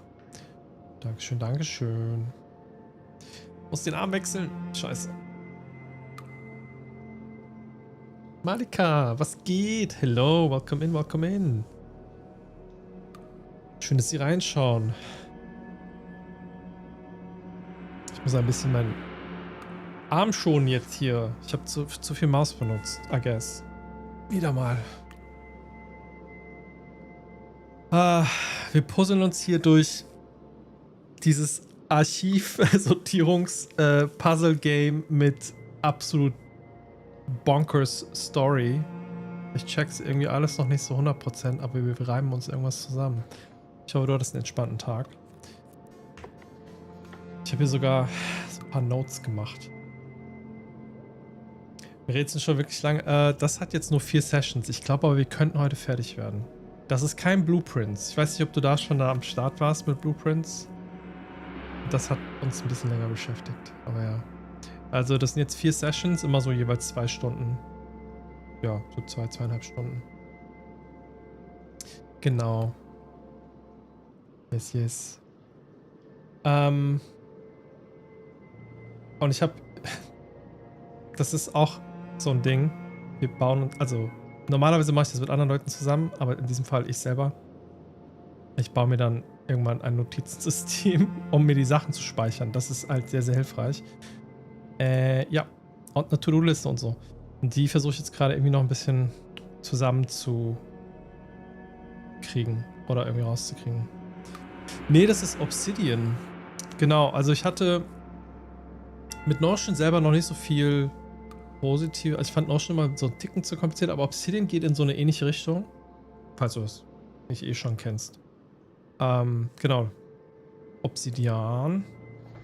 Ist auch kostenlos. Das Coole daran ist halt, dass deine Daten halt quasi nur lokal liegen. Das sind einfach nur Dateien. Und da hast du auch so kannst auch so Canvas machen und kannst da drauf halt so Dinge tun, aber eigentlich kannst du auch ganz normale Notizen machen. Also zum Beispiel, hier meine Notes und Ideas sind eigentlich nur Notizen und dann habe ich hier so ein Canvas und dann werden die auf dem Canvas einfach angezeigt. Das TR-49 Crime Board. Kann man schon viel mitmachen. Sehr, sehr cool. Ich selber bin eine klassische Papiermaus, aber mein Mann arbeitet auch immer so ein krassen Programm für seine Gedanken. Ja, das Problem mit mir und Papier ist, ich schwitze immer so viel an den Händen und ich kriege dann immer so ein bisschen die Krise, wenn das Papier sich irgendwann wellt, weil meine Hände zu nass sind und ja, it's just messy. My hands are messy. Und das hat für mich immer so deswegen so einen abtörenden Anteil. Und prinzipiell bin ich deswegen immer so auf digital, weil das ist dann einfacher für mich. Ja, es ist so ein bisschen dieser Sensory Overload halt mit dem Schweiß und so. Was schon immer ein Problem bei Tastaturen so ist, weil ich muss die dann auch immer irgendwie sehr, sehr häufig dann nochmal abwischen und so. Tja. Ja, wir gehen da deep rein. Also bei dem Spiel ist es aber auch voll notwendig, weil das geht so gedanklich wirklich... Das geht wirklich an komische Orte. Das ist halt so ein bisschen so, wie nennt man das? Wir hatten gerade eben so ein bisschen eine Genrebeschreibung zusammen, einigermaßen. Es ist so Magical Science oder Scientific Fantasy oder so. Es geht irgendwie um Quantenmechanik, aber auch nicht. Und Dinge, die die Geschichte umschreiben. Und ja, wir versuchen irgendwie rauszufinden, was genau passiert ist. Und sitzen an diesem Computer. Und wir sind eine Person, wir wissen nicht mal, wer wir sind, aber wir haben schon viel über verschiedene Menschen aus dem 20. Jahrhundert rausgefunden. Und so läuft das. Aber ich kenne auch ein paar Rätselfreunde, die haben auch immer sehr geile Note-Taking-Systeme auf Papier und das sieht da auch mal wunderhübsch aus, weil dudeln dann auch immer und die machen das dann auch richtig grafisch schön mit Papier. Habe ich auch schon gesehen bei Leuten, das sah auch immer sehr, sehr fancy aus, aber I just can't. Weil mir würde halt alles verwischen. Und verschmieren die ganze Zeit. Ja. War voll schön übrigens neulich. Achso, genau. Einmal ein Shoutout für die liebe Kirschbonbon. Falls ihr da noch nicht folgt, unbedingt reinfolgen. Große Follow-Empfehlung. Wir haben da neulich Mixtape nochmal als Playthrough gesehen. Was war sehr, sehr cool. Das auch nochmal bei dir sehen zu können. Haben wir den Shoutout hier rausgehauen. Genau. Und da gibt es auch ganz viel Games, aber auch Just Chatting und manchmal auch so Dinge wie Walking Dead oder Mixtape, also auch so Story Games. Sehr, sehr cool. Genau. Und das Finale war so schön. Ich habe es dann nochmal laufen lassen, während ich meinen Stream gestartet habe und habe dann nochmal so den Abschied mit der Hand. Naja, okay, ich will nicht zu viel sagen, weil mein Bruder ist auch noch da, der spielt's noch. Ich hab mal lieber die Klappe. Bro, ich weiß nicht, ob du es schon zu Ende gespielt hast. Sonst habe ich vielleicht ein bisschen zu viel geredet. Ich rede zu viel. Genau. Dann gehen wir mal nochmal rein. Gucken uns an, wie wir hier weiterkommen. Noch nicht? Bro, spiel weiter. You're missing out. It's not that long. Also. Ich glaube, du hast ja nur eine Stunde oder so gespielt, ne? Musst du nochmal einfach Zeit maken und dann rein. Ja, wenn du, also es geht halt nicht lang. Bei On-Stream dauert immer länger. Ich habe dafür ein bisschen länger gebraucht, deswegen ist es bei mir dann 2 Sessions geworden, aber die zweite Session war dann auch schon kurz, sagen wir es mal so. Okay. Schon Goti für mich. Du sagst Goti, aber weißt du, was dieses Jahr noch alles rauskommt? Oh mein Gott. Ich habe gestern auch nochmal Nintendo Direct gesehen bei Ellie Joy Panic. The games they dropped. Oh my God. So many games. Eigentlich brauchen wir alle Kollektivurlaub oder so. Naja. Ist so, ist so. Und um das ein bisschen zu beschleunigen, gehe ich jetzt wieder rein. Guck mir an, wie wir hier weiterkommen. Rewind Selector. I was thinking that Doomwild should be written by Emma Kendrick. Do we have any info on Kendrick about any years that we haven't assigned? No. No. Didn't get to too far with that thought. So this one's checked. Yeah, can we... I think Korenchkin hinted at one of the things being simple, not simple, but solvable. Because all the information is on the task, I guess. It's probably the thing with the year the dad died. Oh, okay. I know that the dad died before 65. No, wait. Is that about... Where did I take this from? This might refer to when Kendrick wrote the book.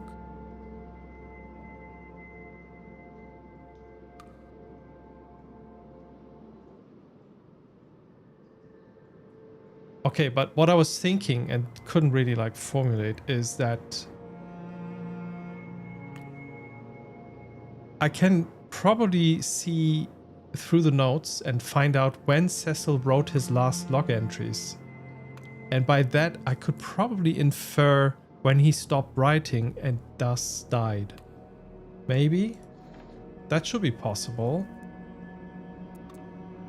So he wrote here in 63, which is already pretty late.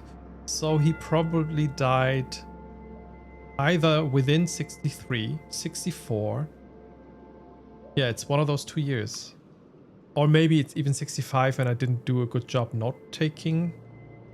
And I somehow messed that up, but... Okay, so... All right then.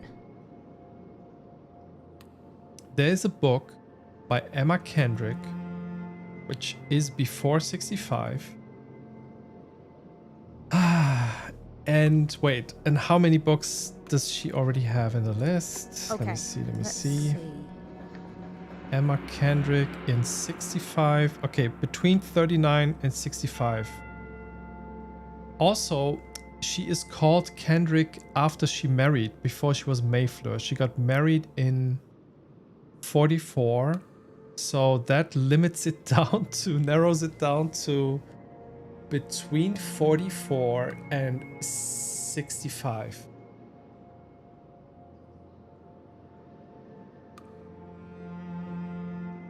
That's still too much. I can't guess that.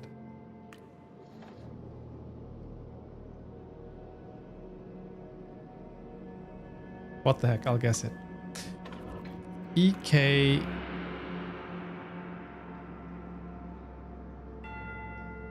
What if she wrote in 44 directly? Hmm.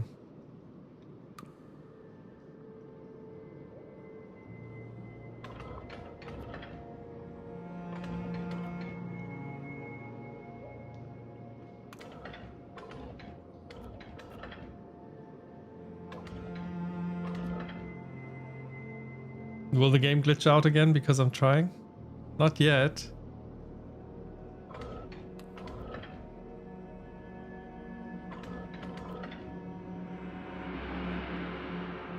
Nothing happened so far.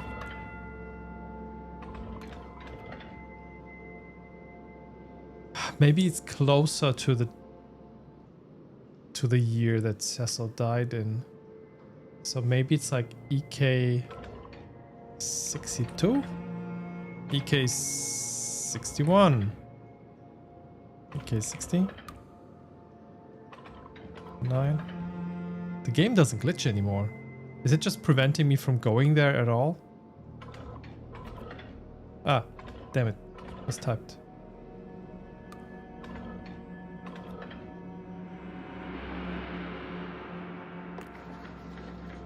Sheet. EK, the year Dad died. Before 1965. Wait, maybe I wrote that down because that's the year he died. Do I already have that info and I just forgot about it? I might have. Wait, let me see if I can find the date. 19... How do I... Oh, doesn't work like searching here? No. 1965.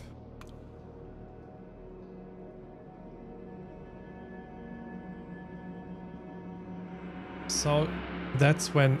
Oh, that's when Emma Kendrick wrote this novel where the LR people claimed that her husband wrote this because they're just misogynistic.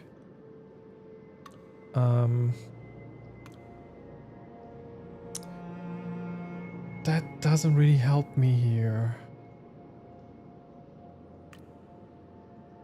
Okay.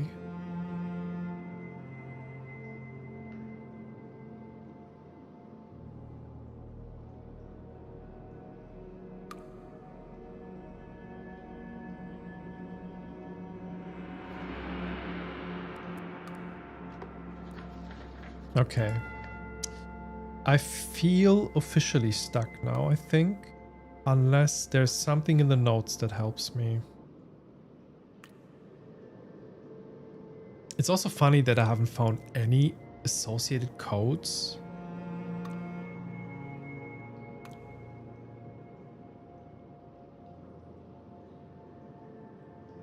For Alice. Why is that? She abandoned the archive in 85. What if I mean, what if I put in AL85? Did I ever try that? She came back in 99. Did I try that? Doesn't work. Oh, thanks for the reset. Thanks, Korenchkin.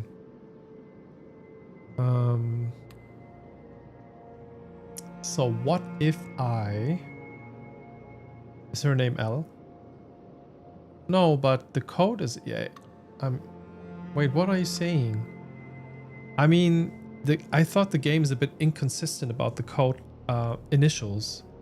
Because sometimes it's... Oh, wait, no, that still doesn't make sense. Sometimes for Cecil Calderly, it's CC. But then for Beatrice Calderly, it's BE. And for Alice, it's AL for AL12. So I thought, oh, the game is not like super strict about how initials are built. That's why I was thinking AL. Like for AL12. Alice. But I guess you're pointing at something.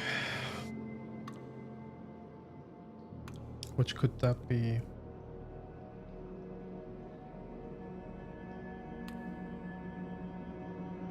Nachti Keksi, sleep well, sleep well. Gute Nacht dir. Dankeschön fürs Dasein. Thinky. Brain. It's been a long day. Still, don't shut down now. I need you.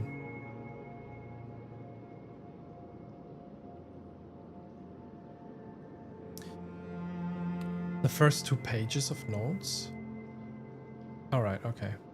All right then. True.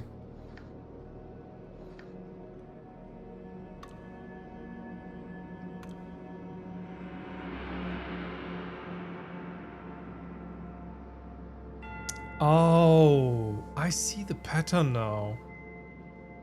I got confused. It's a bit more of a lead speak thing, more of a lead speak thing than I thought, which I already thought a couple of times, but then got surprised by it over and over again. So Cecil actually is C-C-L-L, so it kind of spells Cecil, and Beatrice is B-E-A-T, so that's beat, and Alice is A-L-I-Z.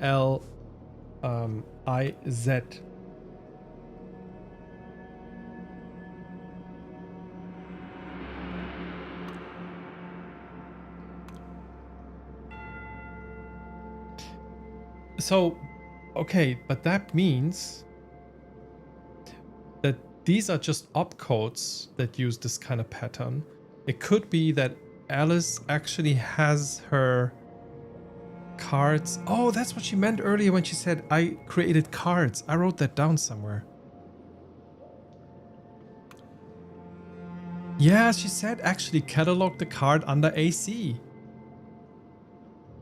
And I didn't realize this was for... Maybe I did and I forgot, but this stands for Alice Calderly. So there's actually... Whereas the other ones were opcodes that were using lead speak kind of things, like for wipe and all these things, for example. This one actually is a index, a proper one. Okay, so I was trying to enter this. Thanks, that was a good nudge. Thank you. So this is now the first note ever, or the first card that we found of Alice. There's nothing here, it's worthless. What? My father wrote about the things inside this machine like there were angels in heaven, but they're nothing. I fed in 3 books he would have loved. Notes and Discoveries, Doomwild, and Men Must Devour. Shredded them, page by page. It's the worst kind of stupid. Look at the comment on the Bible. Look at the... What is that word? Look at the card he wrote the year before he died. Okay, the year before... Okay, wait. We got shit to do now. So... I guess he died in... one of those years. No, he must have died before because... No, he couldn't have died in 62 because he was still writing in 63, so... Maybe something like this, I don't know. Also, we looked at the note with GE, God Almighty, the Bible. So I don't know if that is actually new information here, but we have a new title, Notes and Discoveries. Notes and Discoveries.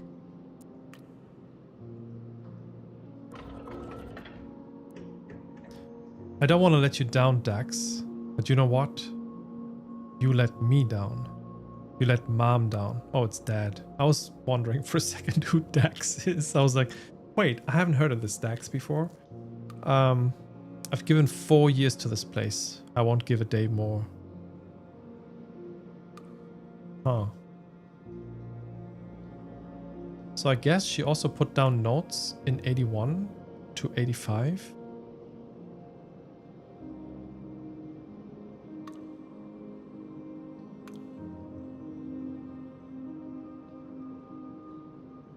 Also, Doomwild is the first one we have. Okay. Notes and Discoveries. I don't know what that is about. Let me go and type in AL 80, 81, 82, 83. Let's start with that. No, it's not AL. It's AC. Yes, AC. Okay, first card, I guess. I've decided to take over my father's work. Okay. My mother does not want me to, but my father hoped I would. He often invited me to the library. I've read most of it. It is part of me already. I have begun already. Looking ahead, I must take decisions. What should be included? My father believed that what was left out of an archive was as significant as what was included, with a few exceptions based on his interests. He once even made me a maze for my birthday. Why is it written capitalized? That's interesting. That would be 2-3, I think. He once even made me a maze for my birthday after Mom left him. I wonder if I will decide like a scientist choosing and testing, or like an artist adding one dab of paint at a time. I will need to read, I think. I think that's supposed to mean need, yeah. Okay.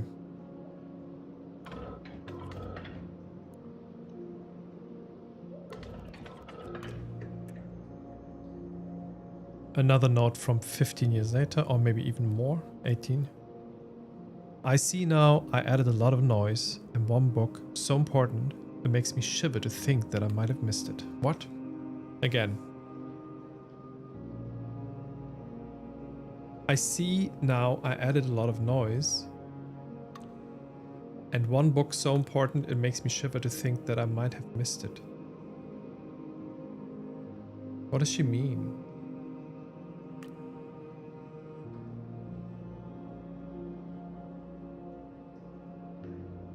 Okay. She added like a lot of extras, like a lot of noise, but then one book that is actually very important, which she wouldn't want to have missed. I'm also realizing something just now. This little orange thingy here, it's always there, but I never really paid attention when it is where, because I think it is in different positions. But I never really asked or questioned that. Why?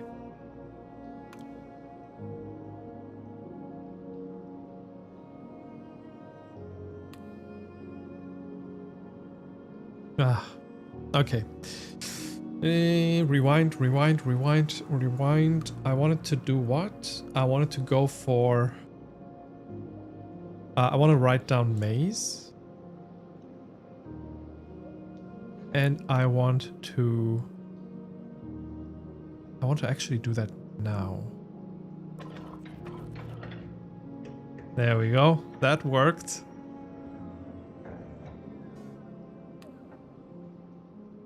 It's written by Messel. No, it says Cecil now. What is this place? How did you get here? A rabbit hole, perhaps? Winding passages lead off in opposite directions, but which way should you go? Through an archway? PA-74? Or down a flight of stone steps? This is a text adventure now. Okay, chat. Through an archway or down a flight of stone steps? You can decide with me.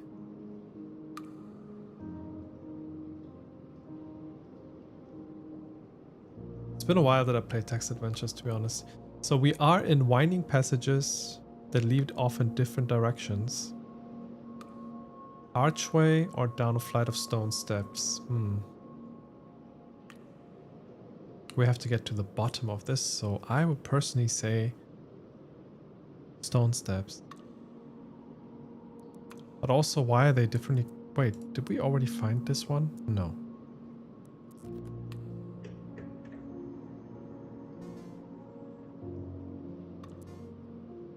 That's funny. Okay. You race down the stone steps at the bottom. Hey, wait. So he did that in 1970, so he didn't die Oh, so he died quite late, huh? Okay. Interesting. Race down the stone steps. At the bottom, a passage leads into a gloomy darkness below a large door? What is that word? Doorway? Where does it lead us?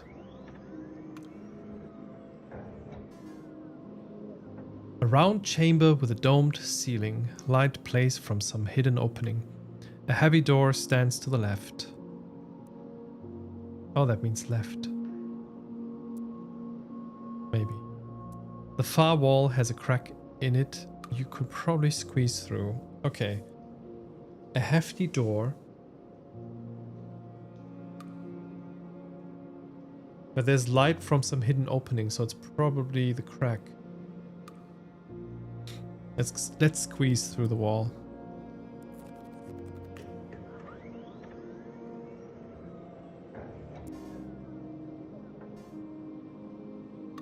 Fountains play in the middle of the space. Opposite is a shadow archway. Oh, there's a beast in the background.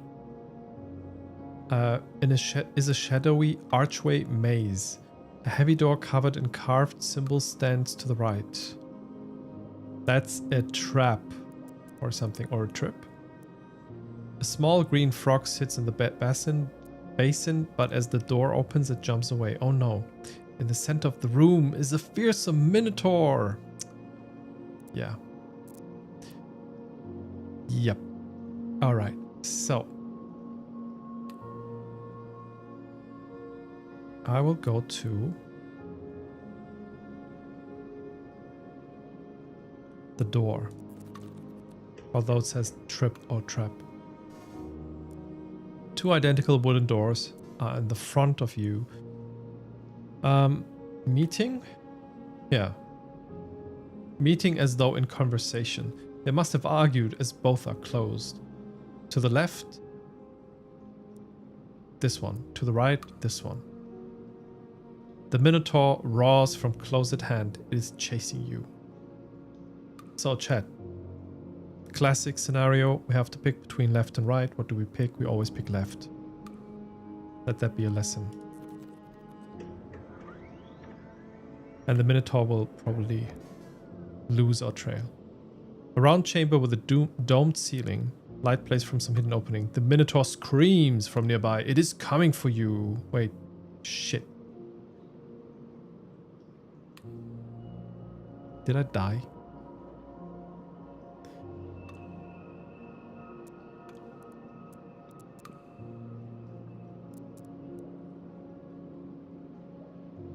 Alles klar, Welle. Happy Slurk dir. Schlaf gut.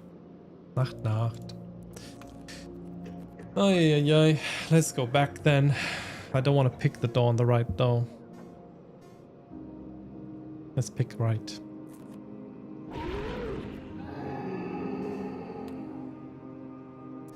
The Minotaur charges at you, tearing you limb from limb. Okay, so this was actually the bad door.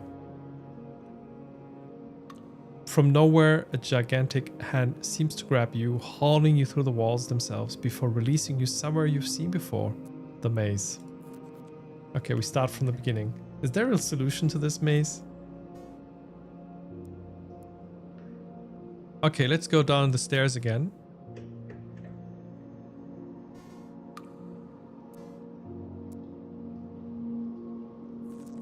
Let's go here. Only solution. Only way forward. A round chamber with a domed ceiling. Light plays from some hidden opening. A heavy door stands to the left. Yeah, let's go through the door now instead of the crack.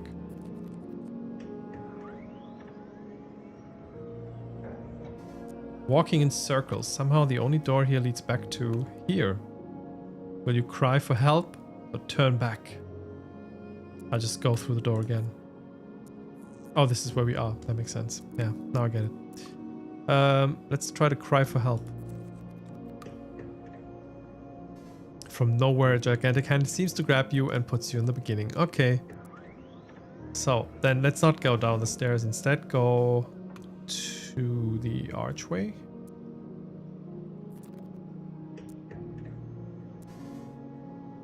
Oh, this is that place. Okay. Fountains lay in the middle of the space. Let's go to the fountain. And the Minotaur killed us. Let's go back.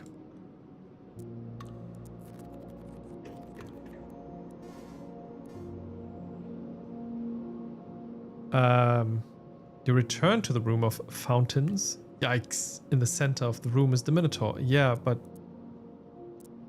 Can I not... try something different?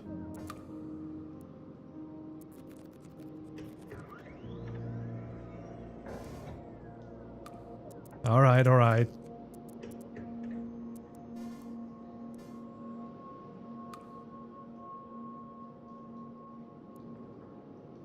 Wait. I think it limited the options now, didn't it? That's the start. Okay. Gloomy darkness below.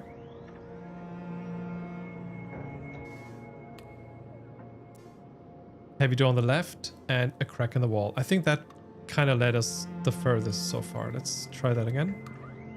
The crack in the wall. So then we have the fountains. I think the doors covered in symbols really are important. Two identical wooden doors. To the left, to the right. Well, I think the left was more promising, but I think it will just end.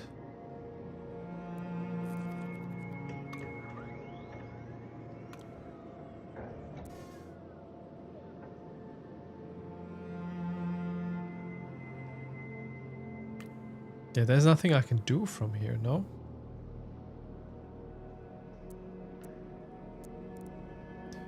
Alright, I might have to ask. If you know, Korenchkin, if you know. Is there a solution for this? Or is it just going in circles? Oh, this thing is the... Oh, that makes sense. There is? Ah, come on. How did I not find it by now? Why am I like this? Also, I don't want to like spend too much time on it. Let's go back. Oh, going in circles? Okay. All right. You climb a flight of stairs which ends in a stone archway. Fountains play in the middle of the space. Opposite is a narrow gap in a stone wall.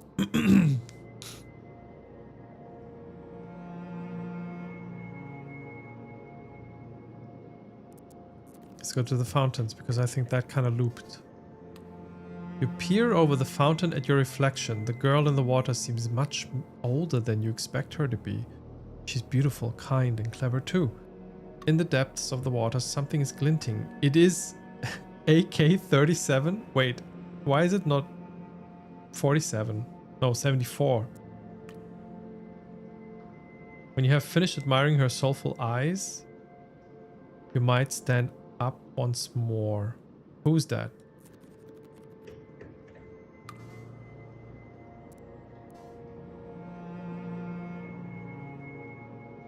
I don't know who that is. You reach in and snatch the key from the water. Time to find the door to unlock then. Yes, let's go to the door.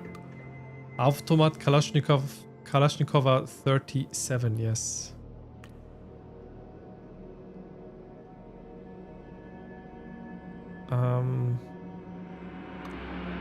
So let's go to the door. We found the key. We go to the left.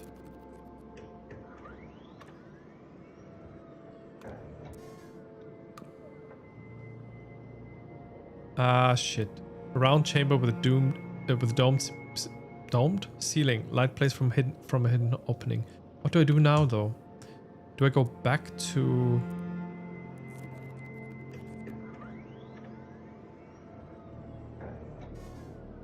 Yeah. Let's go the other door.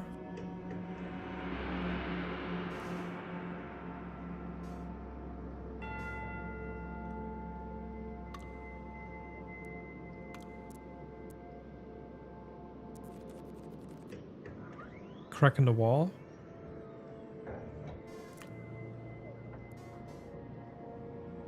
Alright, another domed room. A heavy door stands to the right. A gloomy passageway leads away. I guess... a door?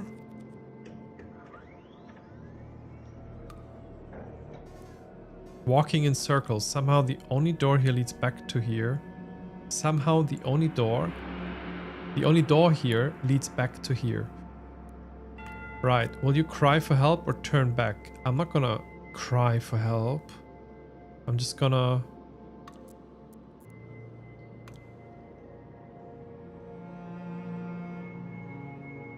If I go back, the Minotaur will kill me though. No?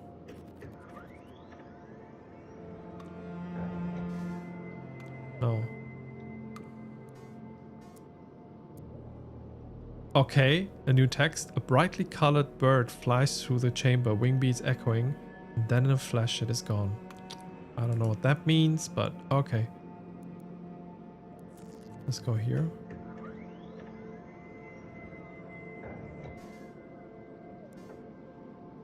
The passage... Oh. The Minotaur is back. Stairs lead up. Let's run up. Let's go again.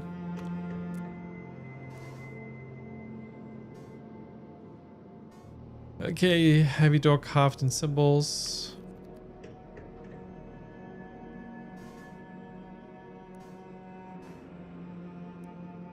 I don't remember which one I took. I'm getting confused. Also don't know. You unlock the door with the key from the fountain and step through. Nice. Vibrant, damp green moss grows on the walls here. It gets thicker towards the end of the corridor. Exit. Nice. Maze solved! A way out. At the top of the stairs, AC-70. Is that a balloon? What does that stand for? Is that 1312 or what? No. AC-70? Oh, that's us in the 70s. Okay, that makes sense. Alright. Your mother and I are so proud of you, Alice, and everything you are becoming. I hope you enjoyed my little present. I know I've often been lost in this place myself. There's a balloon here in the shape of a 9. In the shape of... Oh, because she turned 9. Oh, we know now when she was born. Finally, there is a podium on which there is a book. Okay, I will go to the podium, but also I want to note down. So she turned 9 in 70, so Alice born in 1961.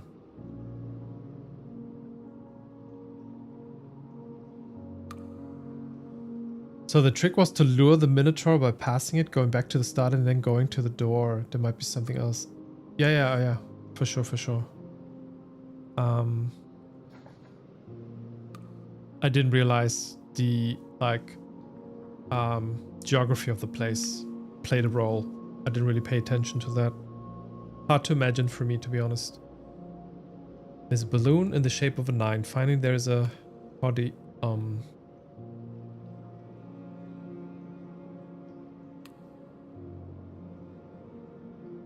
yeah.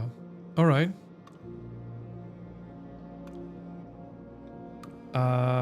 That would be P-O... Wait, you're saying more than I just realized already?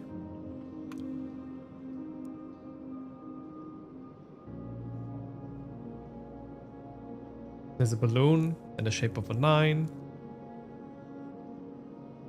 Oh yeah, in 1970. Which is a fact that I already, yeah, I didn't write it down yet, yeah, but I already realized that from the beginning of the maze thing, I think. So CC was still alive in 1970. Yes. Good call though, because I didn't write it down. So how do I translate Podi into a number? So that should be L for the 1, and what can I use for a D?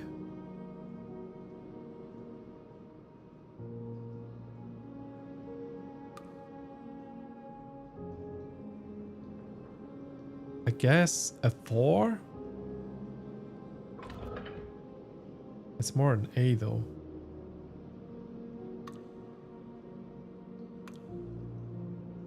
I might have some hints in the opcodes.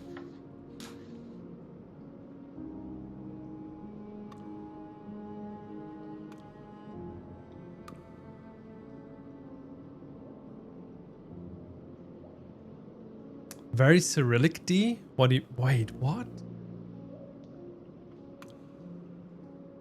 So that's more... Yeah, so that's more like a delta situation, but not the triangle, but more like a... Yeah, I see the Cyrillic... I think I see the Cyrillic C in front of my eye, but what is it represented as? With a number digit. Is it a 0? Yeah, that's the character I was thinking about. Thanks. I still don't... Wait, which wait, that's for me, that's an A. I can translate that easily to a Latin character, but what? Numbers. Wait, I don't see the number for this. I'm looking at my keyboard. Is it just a 0? It might just be a 0.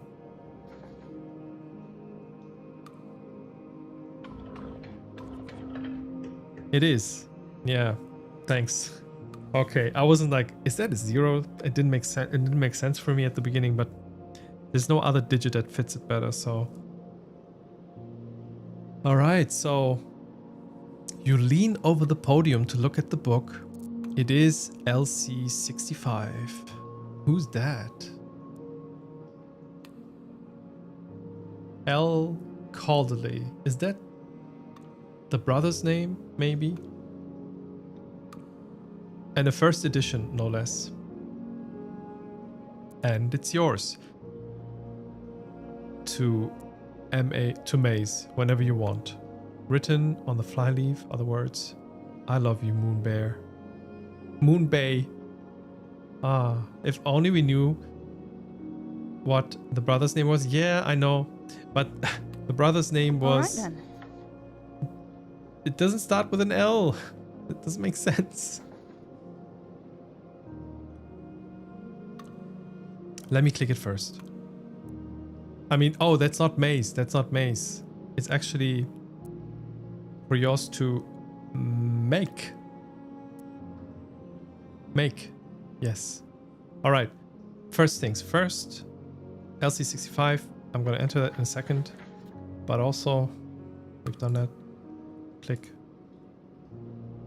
LC65. I want to actually click the make button for a second.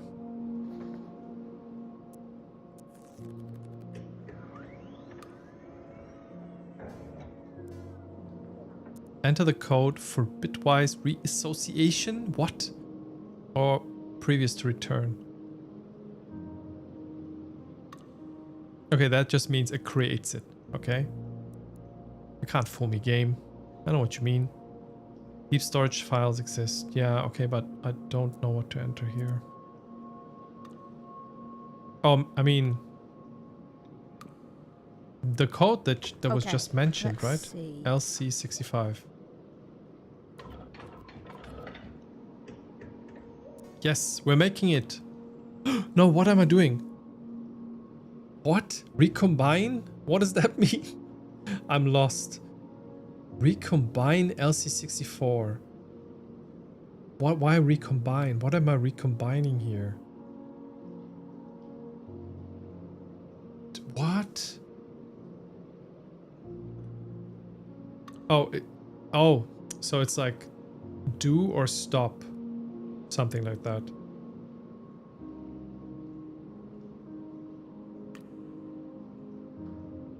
Yeah, let's go to it first. Yeah. I'll just click that. Stop. Abort it. So who's that again? Will you walk a little faster? Said a whiting to a snail. Oh, wait, There's a who wrote port that? as Who close wrote by Alice in as Wonderland, actually? easily I on don't my know. tail. I might have See how forgotten. eagerly the lobsters and the turtles all advance. They are waiting on the shingle. Will you come and join Will the you walk a dance? little faster? Said a whiting. A what? A whiting? A whiting? A whiting to a snail. There's a tortoise close behind us, and he's treading on my tail. See how eagerly the lobsters and the turtles all advance? They're waiting on the shingle. Will you come and join the dance? Oh, that's a rhyme.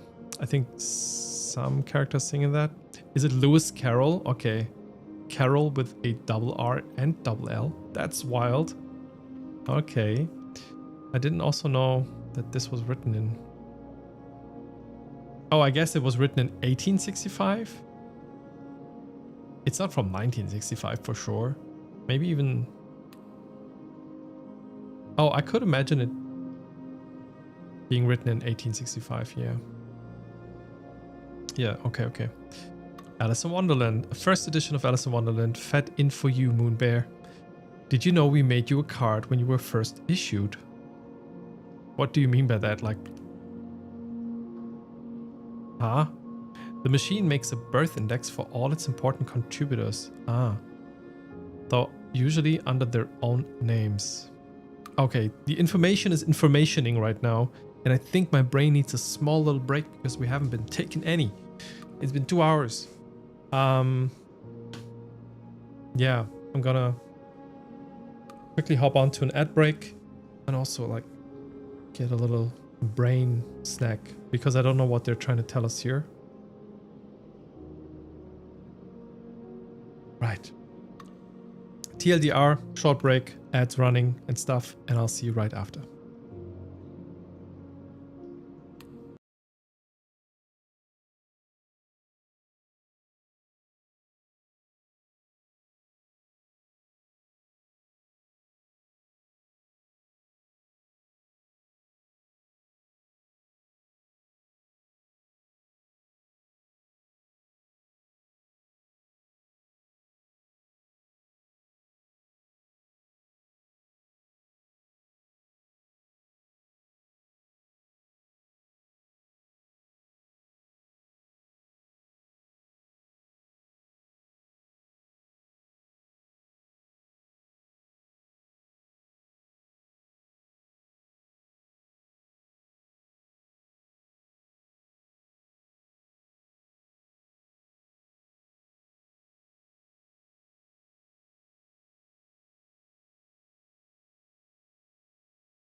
We're back. Ein bisschen Walnüsse, ein bisschen dunkle Schokolade. Könnte helfen. Mal gucken.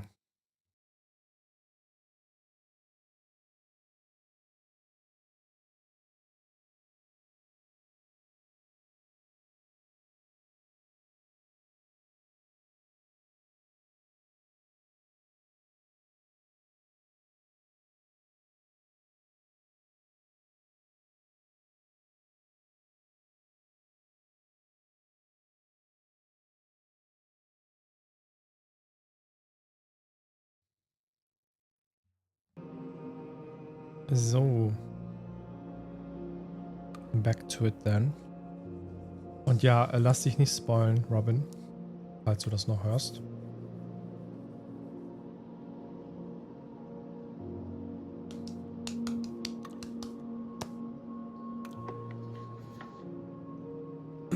So I know what this book is.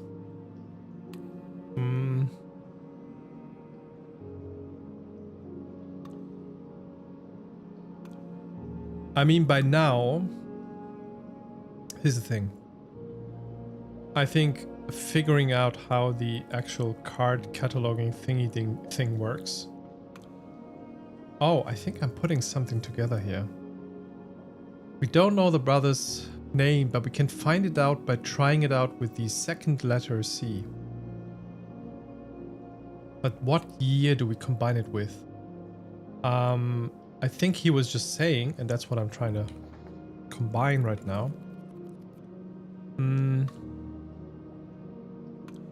There's a card when... Yeah, okay. So when we find out when the brother was born, we can confirm what his name is. Because then we only have 3 options that we try. Same goes for Alice's card, which probably... Yeah, so...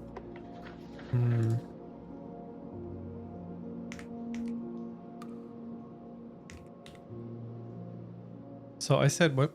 I said her birthday was in 61? Yeah. Okay. All right. The brain juices are flowing a little bit. Let's see.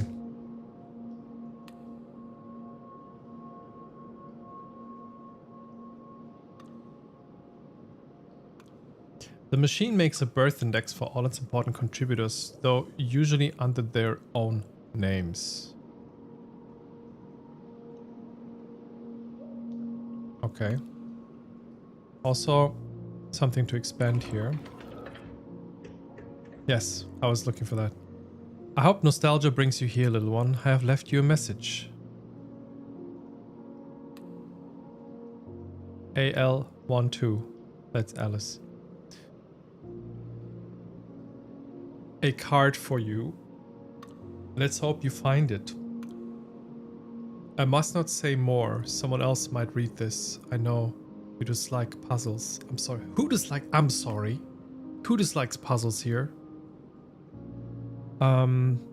Is he trying to say that it's a hidden lock that we access from here by entering Alice? Seems like it. Okay. This is new. What does it say? Alice. Is it... Alice, is it? Tell...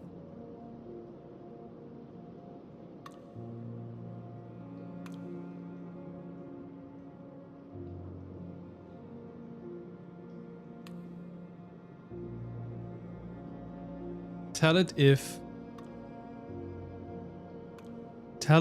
Alice, it if, tell it if? What? No. It's not an F though. What does the 5 stand for? Same kind of people going around and shooting people, talking over a radio. Someone in front of an ancient... an ancient code-breaking computer, I presume. These people are hating puzzles. I don't like them.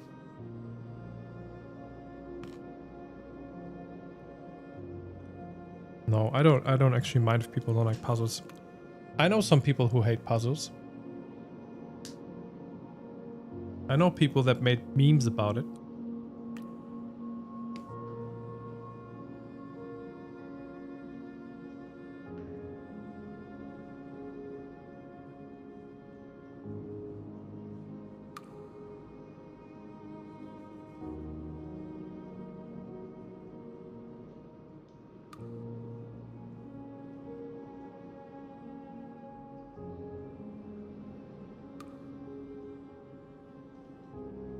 Okay. That's weird. So Cecil was saying in the previous note, I think that was also around 1970 maybe. He was saying, hey, I left a secret card for you.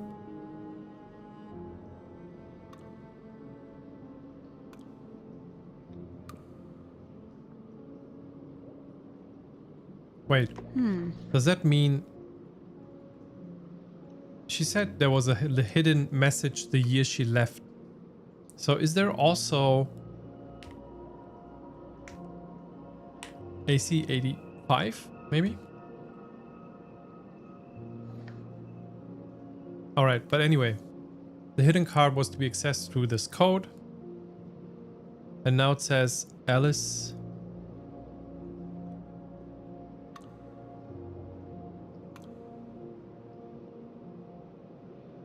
Tell if it is Alice or something.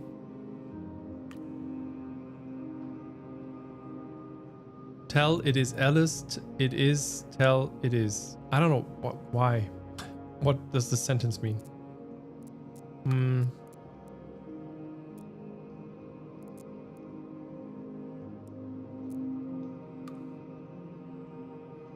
I supposed to do AL12 again? Like click it? Click another one? I don't know. Alright. Okay. Oh, Moon Bear. Oh no. Moon Bear. Moon Bear. Moon Bear. Do you remember how we sat on the flagstones and read KC-62? I think of it endlessly. I didn't know before, Moon Bear. The devoted machine gives undivided attention, constant observation. I should have understood, but I gave it myself, same as Beatrice gave herself to you. And now...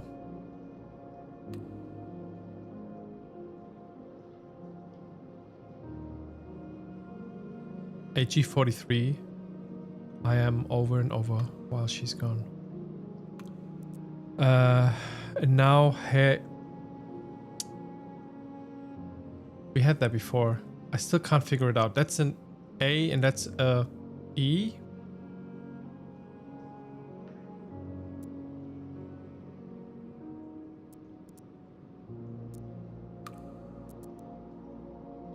Okay, we have KC-62, we have HE-43. Oh, it's supposed to be here. Ah, that makes sense. Thank you. Context. Yes. I didn't know before. The devoted machine gives undivided attention. I should have understood, but I gave it myself, same as Beatrice gave herself to you, and now here I am, a broken man, over and over while she's gone.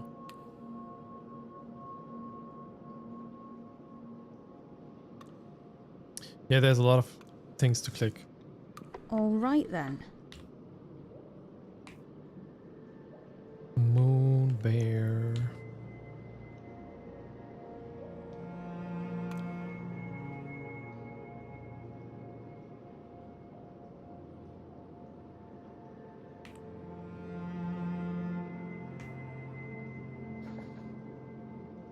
AT-73 is also a thing. Yeah, we had that. And HE-43.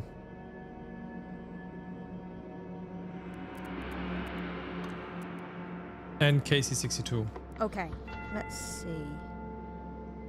Let's do that.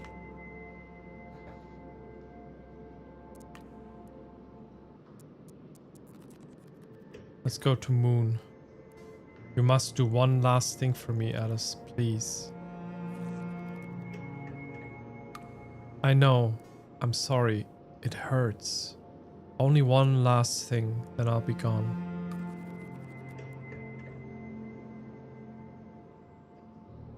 Good girl. I don't have long. There's something dangerous down here with me.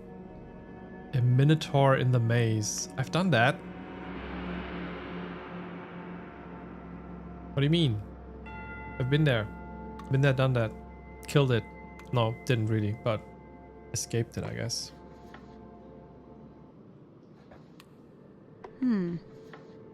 Okay, let's try out Bear. BE-44.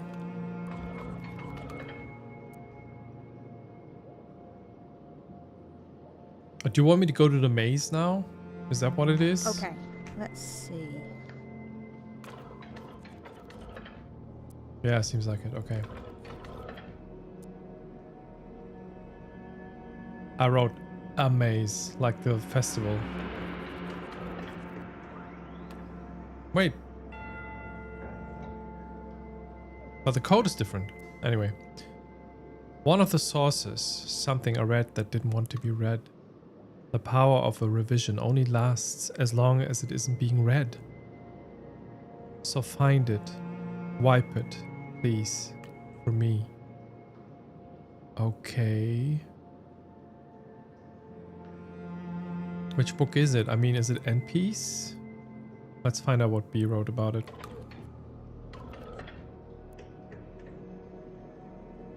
Wow. I said this place would kill you. Perhaps if this machine had said it, you would have listened. I'm glad I didn't tell little Billy. There we go. I'm glad I didn't tell little Billy one about you. What does that mean? A story? It's terrible, but some things are better left unknown.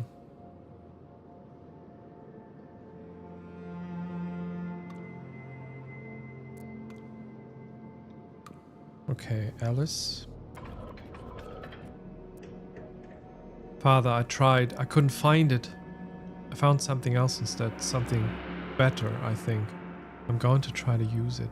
Wish me luck when you see me. Okay, not sure.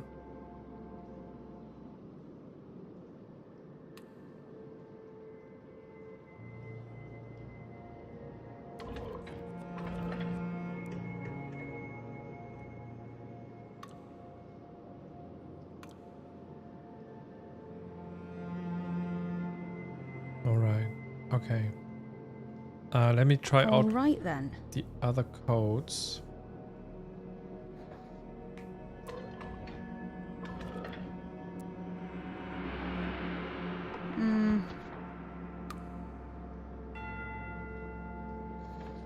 I mean, am I allowed to write anything right now, or is it locked? Let me see. I can.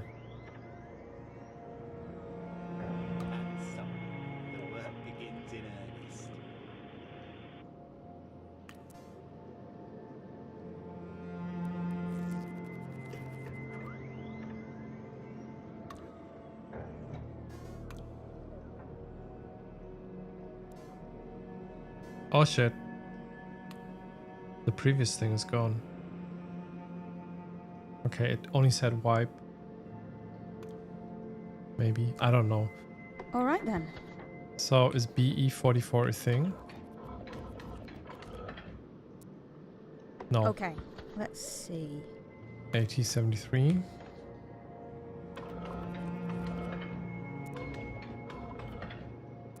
No. KN-04.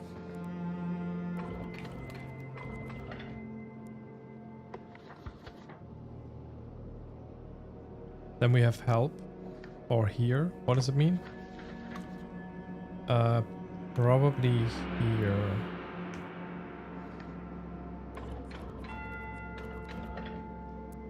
Okay, let's see. Okay, let's go to KC, which was actually in the text. As properly marked. KC 62.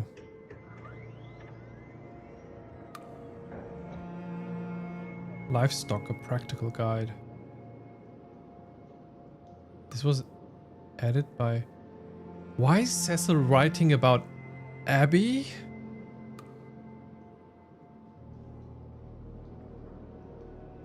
Does Livestock, a practical guide belong here? Little Alice enjoyed the pictures. Cow, donkey, chicken, so much. Maybe Abby will like them too? Preserved for posterity while my daughter grows and changes every day. Little Alice, I have such big dreams for you, my daughters. Dreams as big as this world. My daughters? What are you saying? Are we the... Wait, are we...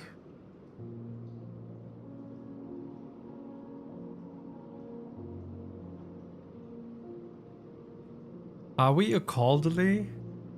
Oh my god, what?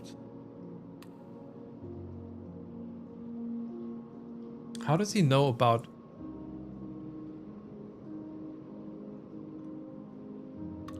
And why is it 81? Were we born in 81?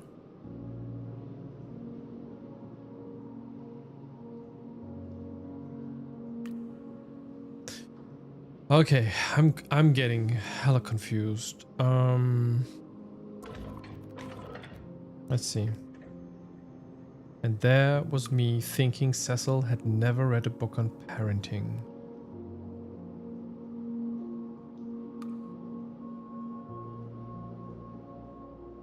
What?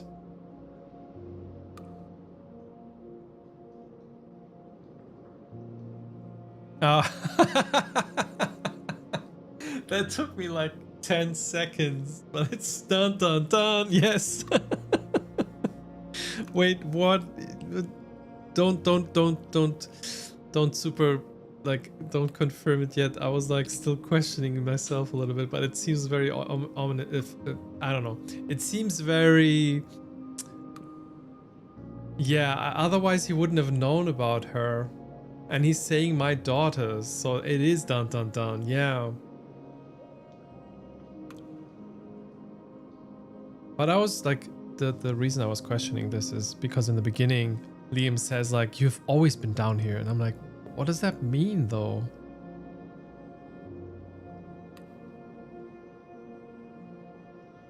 And why don't we remember? Like, why do we have this amnesia? That's weird. Okay. That's a plot twist. At least.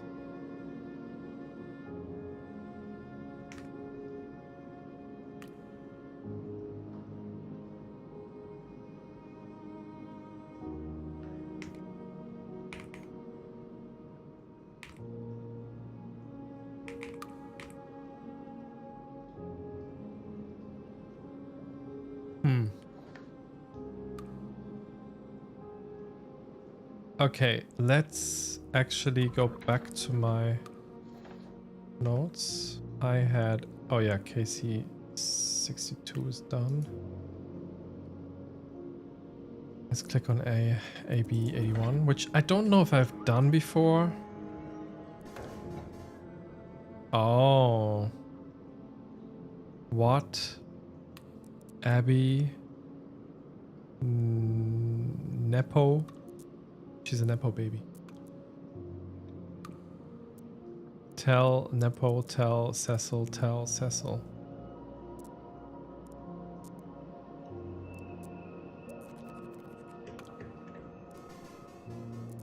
Abby, tell Cecil, tell Cecil. What? Abby, Nepo, help. Need, probably need. Yeah.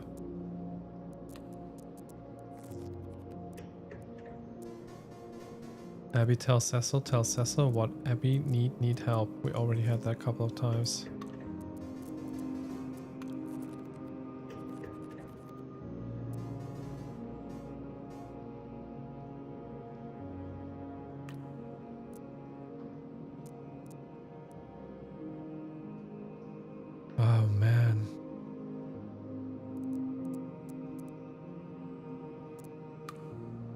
I'm so confused now. What are all these? Do they mean anything? I guess they don't. All right then. All right. I wanna continue, like, without wasting any more time. Do we have AC-81? I have decided to take over my father's work. Yeah.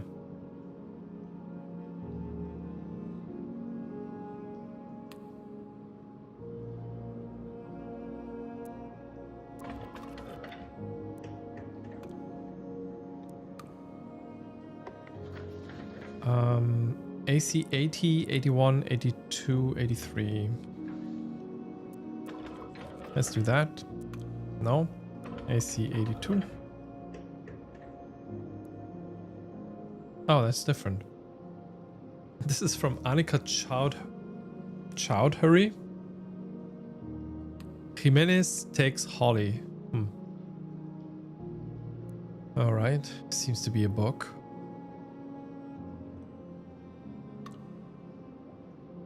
Alice wrote about it. Okay. Why do you say the ideal male height is 167 centimeters? Well, short guys put in more effort. Why? Girls already like tall guys. If you're not tall, you need to find other reasons for them to like you. Oh, so that's why I work out every day. Tall people rest upon their laurels, languishing in complacency. Short people never take their victories for granted. So 167 is the ideal male height, not too short, and it keeps you humble. This is the first time I've heard a theory like this. My logic is absolutely unassailable.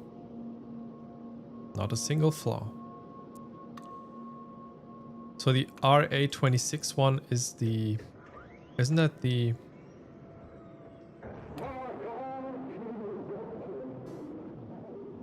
Wait, no. Interesting. I was thinking of something completely different, but this is Rampaging Christ, isn't it? Maybe? I think RA stood for Okay. the Church of Rampaging.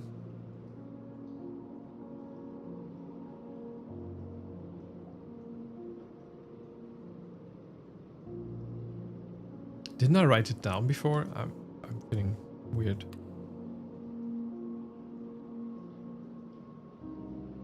I thought I did. I don't see it now. The notes have it. Yeah, true. Let me check.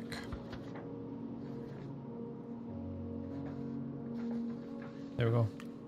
No, that's Reverend Alfonso. Okay. I should have read the text. I probably should have said there. Rampaging Christ is RC. Lived to 100 years old. Wow. Okay, so I finally found it. So Cecil writes in 74. Interesting. So Cecil hasn't died yet.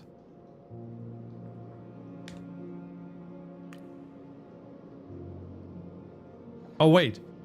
Also, if maybe Abby was born in 81, maybe also not in 81. I don't know. He could have died in 80 and then she was still born. But then he couldn't write about her. No, that doesn't make sense. Or maybe he wrote about her knowing she's on the way and they already named her, but he wasn't dead yet. Any of these things are possible. I finally found it. Reverend Alfonso drawing dark matter entanglement and theology together. I fed in the Bible already because, in my view, it must all be connected if any of it is true. Alfonso lived for 100 years like a reward dying in 63. Did he meet Professor Kendrick? Probably not. Kendrick would have looked through him.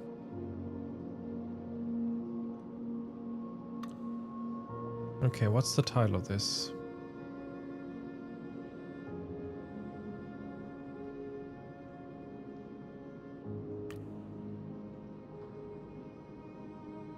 Oh, the god dances.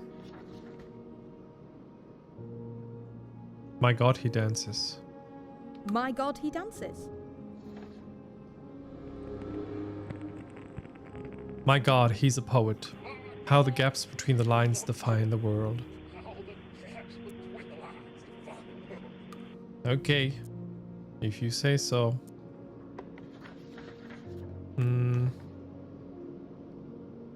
Let's continue with... Wait, stop. There we go. I've done AC-82.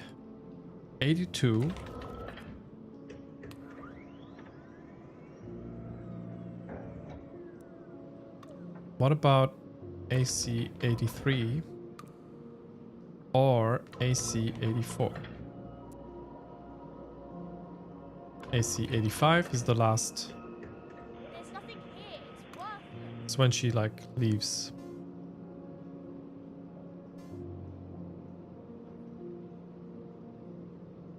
Hey Siri, stop. I don't know what happened.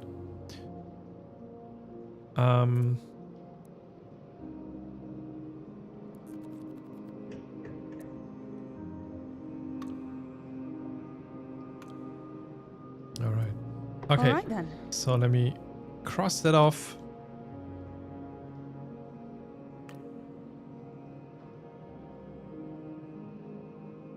This one too.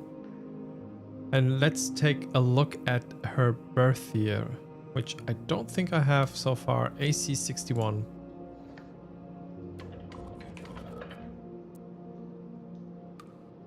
Interesting. Why?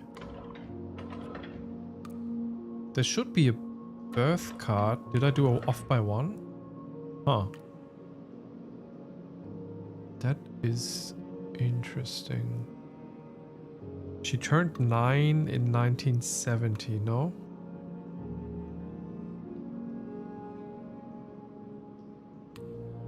Alice Calderly.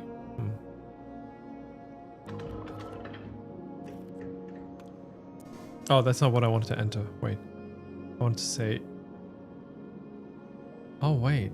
How do they distinguish between Abby Calderly and Alice Calderly?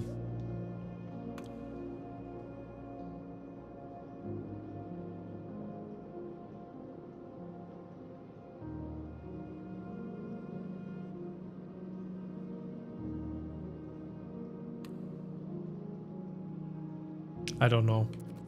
I'm getting confused. AC-61 obviously didn't work. So what about CC? I don't know why I noted them down. Let me just quickly go through them.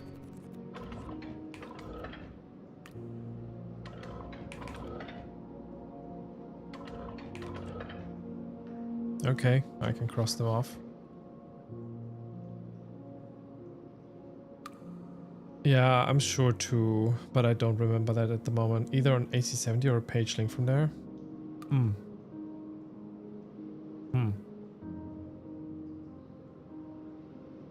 Okay, let me try.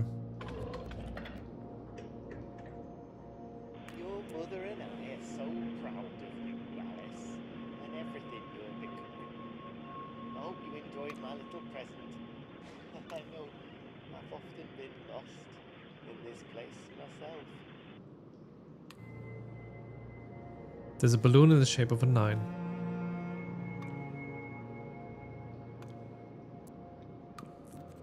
And then we have the Lewis Carroll book. Will you walk a little faster? Said a whiting to a snail. There's a porpoise close behind us and he's treading on my tail. See how eagerly the lobsters and the turtles all advance. They are waiting on the shingle. Will you come join the dance? Under their own names. But yeah, I was questioning what that sentence means. But I'm not putting it together yet. Under their own names. What do you mean?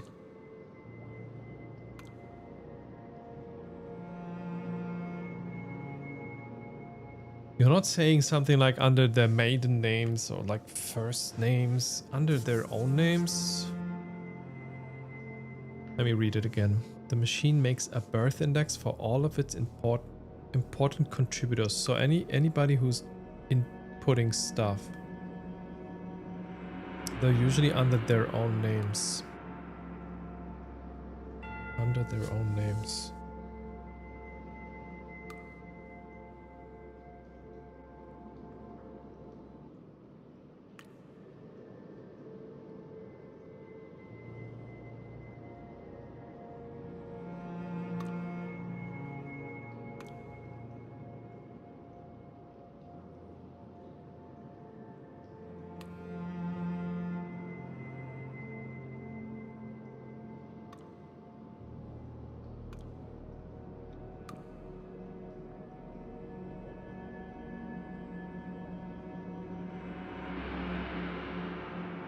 No. Still don't understand it. Seems to imply that in this case it's not. I don't know what that means. Well, let me think about it.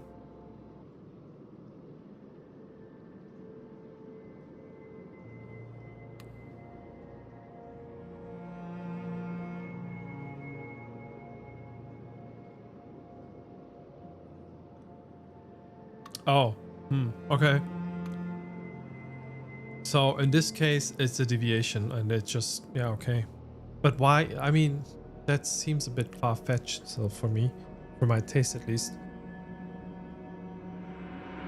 So, did the machine maybe...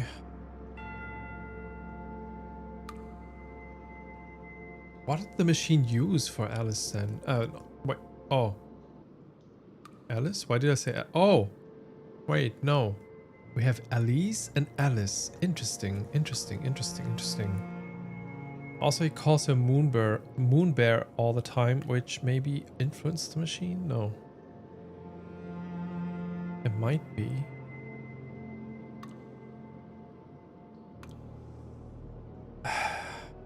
Is it...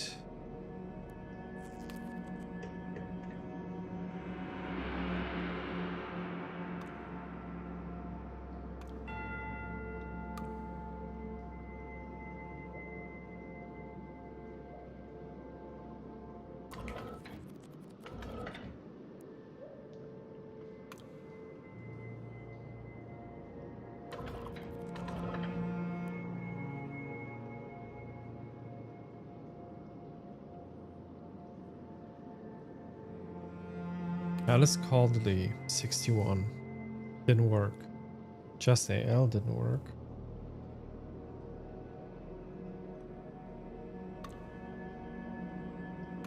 I don't know what this is supposed to imply. Like, usually under their own names? Okay, cool. But what other names are there for the person? I'm struggling to understand that. I don't know. It's frustrating me a little bit. I think I can kill that one. I think I can... Oh wait, Alfonso, we know now. 1926, I think that's the thing that we found, so maybe it's already done. Let me clear that up quick. It should be Reverend Alfonso. Yeah. So, oh my god, he dances. Alright, so then we have the year that Dad died, which is apparently must be later than 74. Can you really kill that one? Oh no, you don't have to at the moment. Give more hints. I still wanna continue thinking about it. Which one were you referring though to? Can you really kill that one? Which one of these? Alfonso Masterpiece 1926? Because that's catalog card under AC. Okay, let me go to P. I thought that's done because now the to-do was about what does catalog card for AC mean, and by now I know, so that's what I mean by the to-do. But we can go to PK74 and check that out again. The letter, and it is like pepper on his eyes.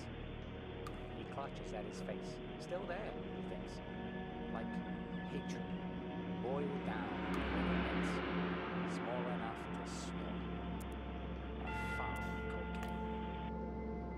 I miss you, Dad. I did a catalog card on the AC, if you can read them. I did a catalog card. Yeah, AC-85, no? So I think we have that one. Yeah, that was this one. Where she's saying that she fed in these and then done. Yeah, okay. Thanks for checking. Yep. Okay. All right. All right. I don't know if I will be able to finish this because I'm already very tired. I have a work day tomorrow, but I want to finish it, but I also don't want to rush it because I want to enjoy the game. So it feels a bit like, let me move my camera. If you look there, over there, it feels a bit like I might not be able to finish it if I want to 100% it, at least.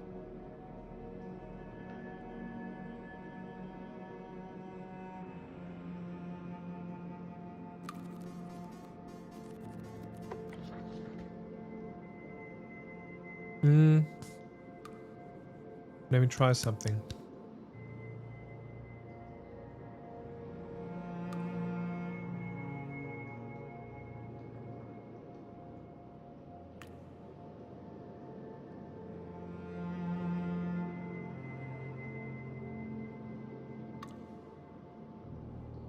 Yeah, that's what I thought.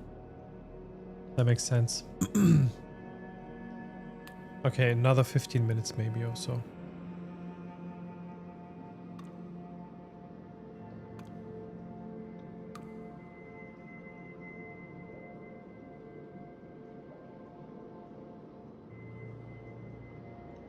Yeah, I was going to anyway.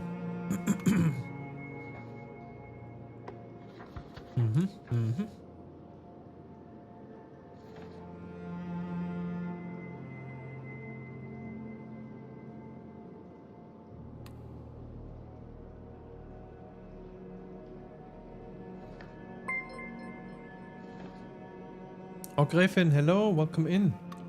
Dankeschön für den Raid. Hallo Raiders. Hallo Kaya, hallo Gräfin. Hello. QL is fine. If it's quality of life, yes. Please. Und Anni, hi, welcome. Gräfin im 24. Monat resubbed. Much love, dankeschön. Ich bin ein bisschen am Kauen und Mund voll. Ich kau mal kurz zu Ende. Wie liest mit Talos Principle? Ich habe ganz kurz reingeschaut vorhin vor dem Stream. Ich hoffe gut. Oh. Best 24 months? No. Die Hälfte davon habe ich doch gar nicht mal gestreamt.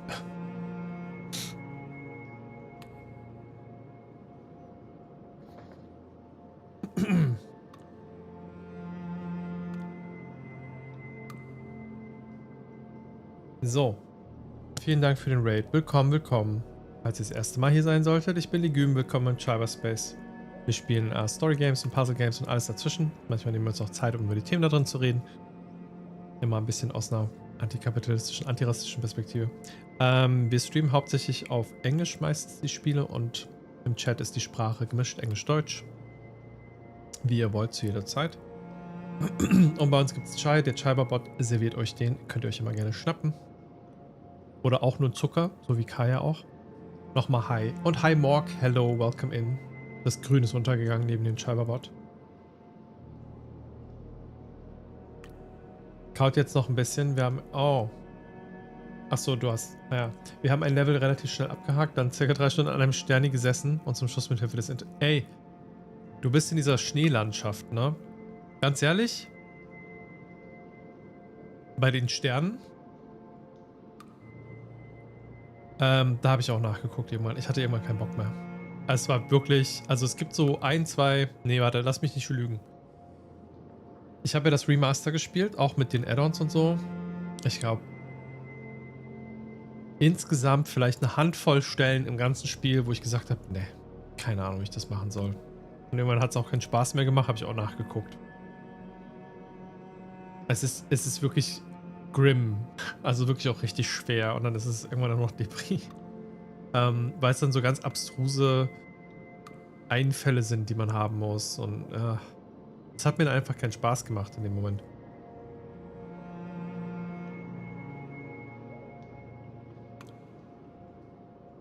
Circa 3 Stunden an einem Sterni gesessen, kenne ich sonst noch von Partys aus dem Studium. Sterni, I see. Wo der Biernachschub knapp wurde. Ja, das ließ sich damals auch nicht so gut mit dem Internet lösen. Heutzutage gibt es Lieferdienste, das stimmt, das stimmt. Ja, und wir hatten safe 10 verschiedene Lösungen, die so richtig close am richtig waren, aber dann waren irgendwelche Lichtstrahlen doch immer kurz unterbrochen. Oh Mann, ey. Manche Lösungen sind irgendwie ein bisschen sehr von der richtigen Positionierung im Raum abhängig. Ja, das ist auch ein bisschen das, was mir bei Talos Principle nicht... Also das ist der Teil, der mir bei Talos nicht Spaß macht. Dass es zu viel Räumliches einbezieht, wo man dann so... Ne, so manche Rätsel fühlen sich da auch so ein bisschen so an, als könntest du sie cheesen, indem du einfach ein paar Millimeter noch irgendwie Raum schaffst für etwas und dann denkst du so, ja, es kann doch jetzt aber auch nicht die Lösung sein irgendwie. Also es fühlt sich vom Puzzle-Design nicht so tight an, dass es quasi so eine ganz cool, ganz klar umrissene Lösungssache gibt, sondern manchmal ist es auch fuzzy und das hat mich immer so ein bisschen abgeturnt. Ja, 15 Meter weiter rechts oder links und Dinge klappen oder nicht. Ja, ist bestimmt NP schwer. Eieiei, ich war gestern erst wieder in einem Coding-Interview, wo ich irgendwas mit...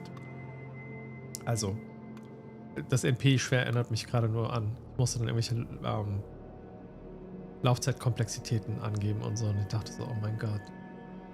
Bin ich in der Uni-Prüfung?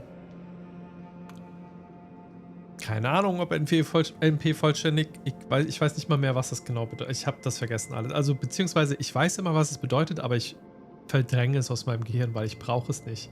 Ich brauche die Kapazität für andere Dinge in meinem Kopf.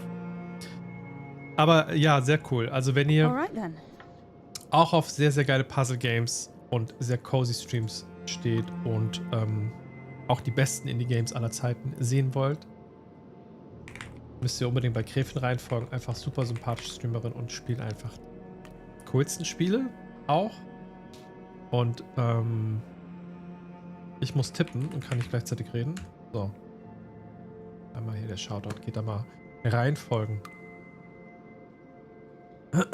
Geht direkt eine Reduktion auf Dreisatz suchen. Was ist eine Reduktion auf Dreisatz? Ist das so eine Art Doku-Format oder so?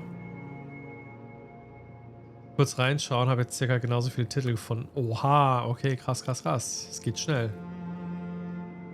Ja, wir machen jetzt auch nicht mehr so super lange. Wir spielen aktuell TR-49. Das ist ein Spiel, bei dem man vor einem Röhrencomputer sitzt und Dinge in einem Computerarchiv suchen muss. Und dabei entspinnt sich eine unglaublich komplizierte Magical Science Geschichte, würde ich es mal nennen. Und gleichzeitig läuft auch sehr guter Dialog mit sehr coolen Voice Actors irgendwie, aber das jetzt schon seit längerem nicht mehr. Ja, es ist wie so eine Art Hörbuch mixed with Puzzling und ganz viel Fake OS Interface. Also, dass man an einem Computer sitzt und Dinge suchen muss. Bisher gefällt es mir sehr gut, aber ich bin wirklich teilweise auch manchmal sehr lost. Und ich muss gleich nochmal hochscrollen, was Korenschke noch als Tipp geschrieben hatte eben.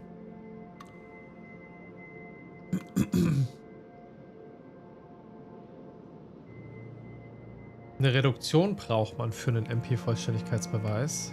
Ah, eine Turing-Reduktion. Ihr könntet mir jetzt auch alles erzählen. Ich weiß es nicht. So oder so, die Reduktionen werden sehr wild bei einem Spiel wie Talos, aber es gibt so einen Beweis für die alten Zelda-Spiele. What? Okay.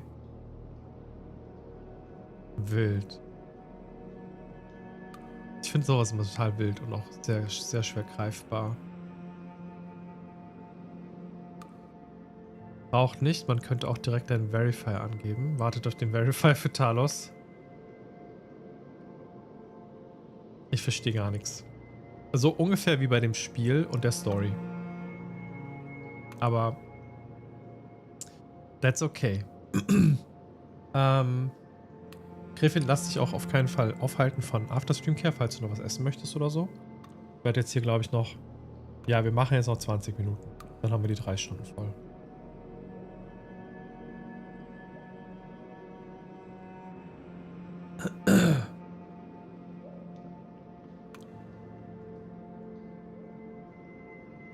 Wenn ihr... Ich muss jetzt aber eine Frage muss ich noch stellen. Wenn ihr Dreisatz sagt, dann meint ihr nicht den Sender, oder? Ich glaube, ihr meint was anderes. Oder? Das ist bestimmt irgendeine... Ist das irgendwas zum Nachschlagen oder so?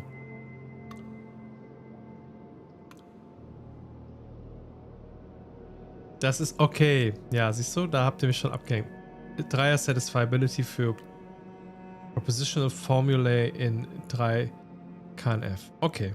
Okay. Ich dachte nämlich, ihr meint den Sender. Man merkt, you, me, Informatik, aber auch so you, me, not the same. Weil ich einfach irgendwann raus bin aus dem Ganzen. Und dass das zu weit führt, merken wir jetzt auch, ja. Weil jetzt geht's mit weiteren Erklärungen, die ich auch nicht verstehe. Stichwort Aussagenlogik. Ja, ich habe von den Begriffen gar keine Vorstellung und Ahnung mehr. Da bin ich einfach raus. Komplett. Wir müssen jetzt mal eine Reduktion der nicht gefundenen... Ja, genau, Titles machen. So, jetzt habe ich irgendwie überlesen, was Quanchkin weiter oben als Quality of Life Nudge geschrieben hatte. It said the machine creates an index for all important contributors on their birth year. All important contributors on their birth year. And usually under their name. So there's also one, okay. So there might be one for a few more people that I'm thinking about. SAT ist das Kurzwort für das Problem, wenn man checken möchte, ob eine logische Formel auf True auswerten kann. Also ob es irgendeine Variablenbelegung gibt, damit es wahr wird oder eben, ob es eben keine Macht gibt. Ja, okay. Satisfiability, ja, ja. In particular, do you know anyone's birth year? I knew a couple of birth years, yeah. That's what I'm thinking about. But also, it's about contribute. Okay, wait. That's what. Okay, we're going back into the game now. So thanks again for the raid, Gräfin. Hol dir einen Snack. When it's said that contributors are registered, I guess that means people that did some inputting, right? It's not about authors. Otherwise, it would say authors, I would say. So the... Let me think.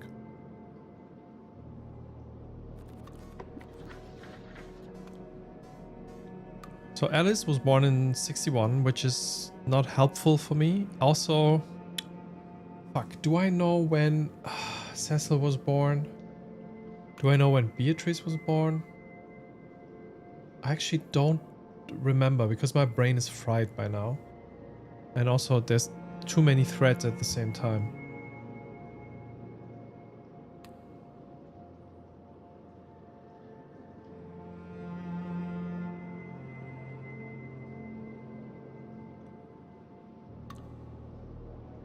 Or maybe on the notes. Okay, that's a good hint. Let me check the notes.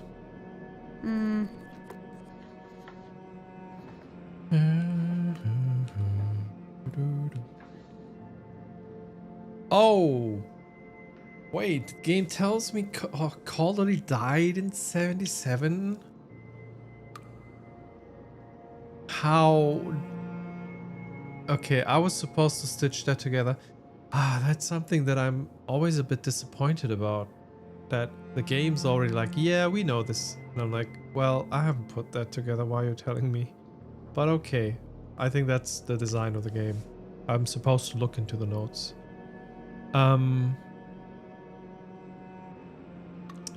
Do I know... Okay, There's a CC-76, I guess.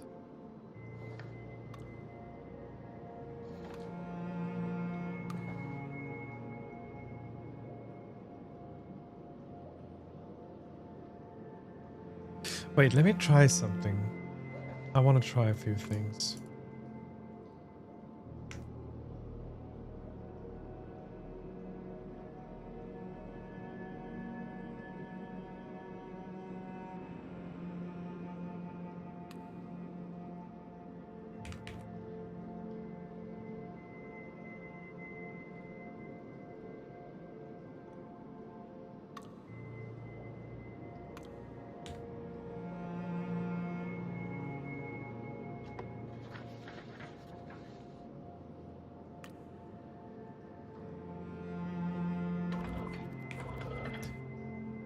Okay, it doesn't work for authors. Wait, she was not called Kendrick back then, wait. Oh no. It does work for authors. It fucking works for authors. That wasn't, it sounded very aggressive of me, but I'm actually pretty happy about this find.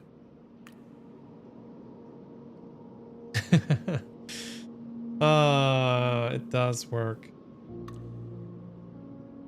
It didn't tell you that earlier today, so it must have been on something you've discovered today. Okay, ich hatte mal bei dem Superfund-Tipp auf dem blauen Zettel stehen. Ich hatte bei dem einen Superfund-Tipp auf dem blauen Zettel stehen, die du noch nicht hast. Krass. Ja, das Game ergänzt es einfach sehr schnell, ja. That's the QR thing. It's not mentioned super explicitly, but it's so helpful. Wildistan. Okay. Okay, so there's also... Okay, that's a cool thing because I know a few birth dates. Wait, did I actually, like, leverage any of these informations here? Dead Voice? Doomwild? I mean, I know that all of these books are by her, but also... It's only Doomwild which we haven't assigned yet, which is from... Is this sorted? It is sorted. 36, 39, 65, 77, 80. Okay, so we can actually venture a guess here. It could be 42, which means she wasn't married yet, so it's EM42. Nah. So then the second one could be EK52. Oh. There we go. Last book of hers. That's Doomwild. Okay, very, very nice. There's also a link. Yes, I was looking for that. Yeah. That's actually pretty nice. Okay, thanks for that. Emma Mayfleur's first novel. Oh, wait, let me actually put that in. Doomwild. Doomwild. Morning and evening, like night and day. In the morning she was enamored of it all, but by the evening she wanted nothing more than to jump on the nearest train and head into the sea. It was like her life was a song whose tune she was constantly forgetting. Like her life was a song whose tune she was constantly forgetting. Yeah, that also sounds like history or memory rewriting here. Emma Mayfleur's first novel after her marriage to Kendrick is night and day compared to her earlier work. Writing about marriage is improved by it. Who knew? The doom of the title applies to the career of the protagonist, a young woman who enters the, I guess, stultifying, or is it stultifying? Stultifying male-dominated world of academia. But she's brilliant, better than the rest, and of course she comes out on the top in the end. It skewers her own husband. His novel from the previous year is acutely lampooned. Maybe this was sent. Maybe this what sent him loopy. In short, it's a gag. It's a gas. I don't know what that means. I've got to find her last book now. Useless, ineffective. Okay. I'd never heard of stultify. I had like so many new words here in this game. As a non-native speaker, it's wild. Okay, I think we have all of her books. But there's also a link to PK-51, which I think is new.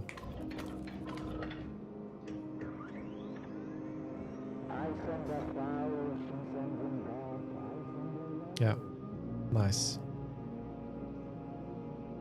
In the Shadow of a Passage was Pink and Kendrick's 4th novel. I'm cataloging these because Dad did. Oh, Alice is writing this.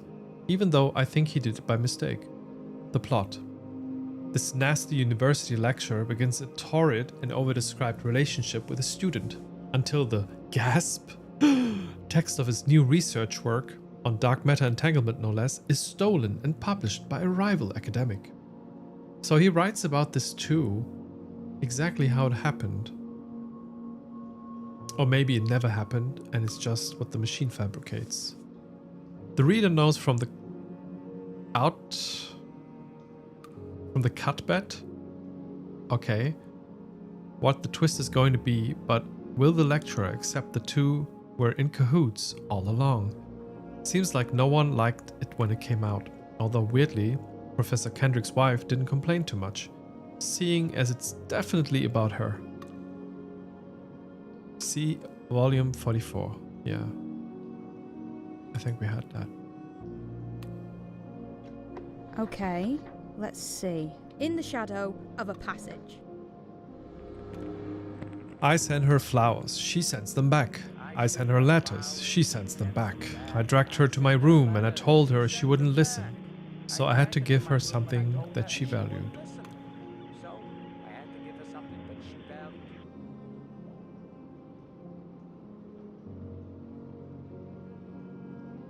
Okay.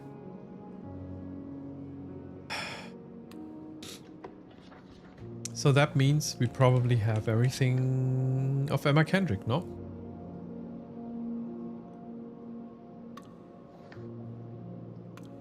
Yeah. Wait. I do have more dates.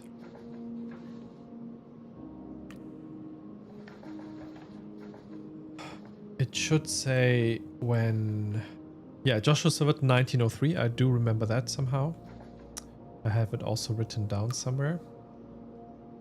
Not sure.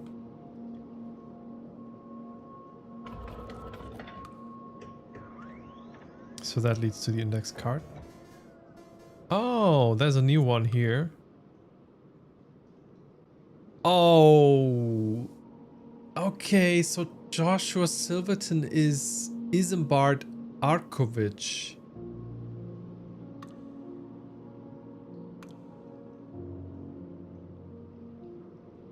And the novels take place until 42. Okay. So there's a lot of like links to Silverton and warnings. I thought it was by a friend because it sounded in one text like someone was trying to warn him. But maybe he was just trying to process what happened to him with these fantasy books. That's wild. Okay.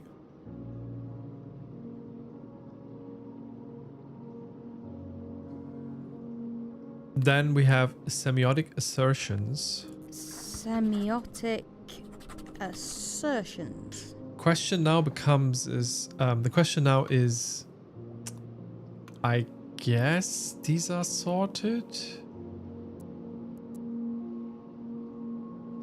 Yeah, I think so. Wait, there's one. Hold up. There's one more link missing here and one at the beginning. How does that work? All right.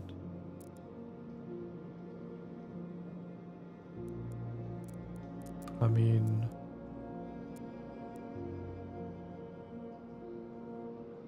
did he write something in 44? No. But he could have written something maybe. If he was born 1903, let's say he turned 18 in 21.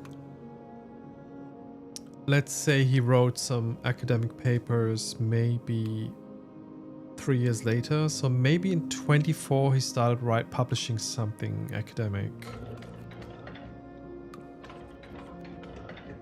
Oh, I think I found it first try.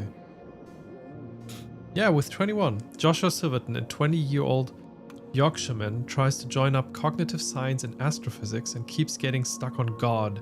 Semiotic assertions is the result.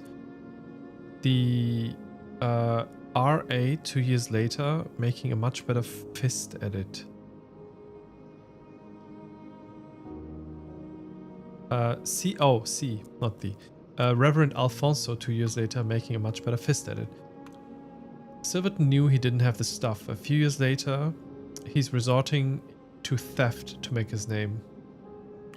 Not something a Mancunian would ever do. All right then. Semiotic assertions. When one looks out into space, one sees the majesty of the cosmos, and you can't help but think, man's so small, what good is he? And yet, who made the steam engine? It wasn't the monkeys. Well.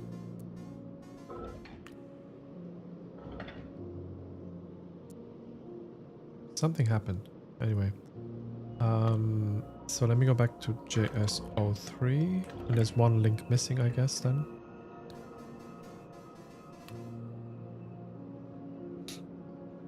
No, that wasn't actually clear. I was thinking of Manchurian, which is also a word.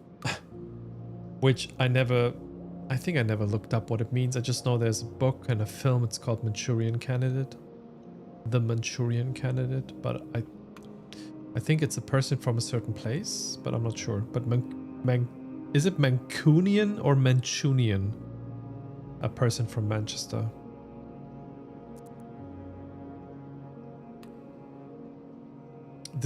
And that's where this takes place in, right? Alright, so... Let me go back to... I do know Dorothea Pemberton's birth date as well. She's born in 81.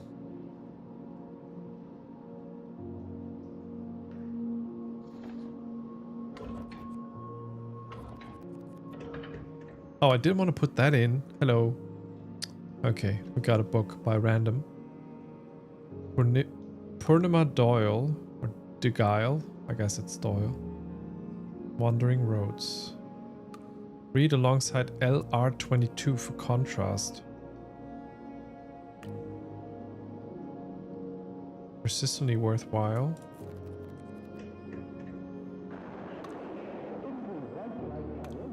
Okay, I found something new, which is LR. Literary review.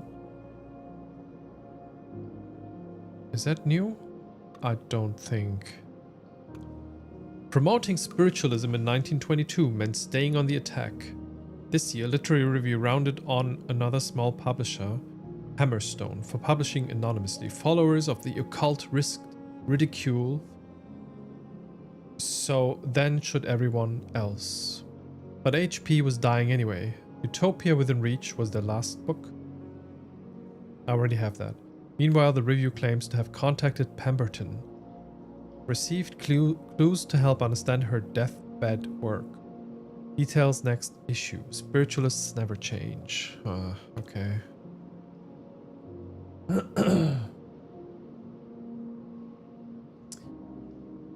Yeah, I thought that Manchuria is a region somewhere, yeah. Northeastern China, comprising the 3 provinces of Liaoning, Jilin, and Heilongjiang. I don't know how to pronounce them. Sorry. And the northeastern part of Inner Mongolia. Okay. Alright. I was gonna do something, but my focus is getting fuzzy. DP...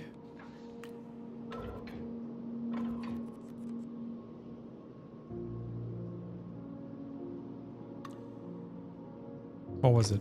I forgot. 81.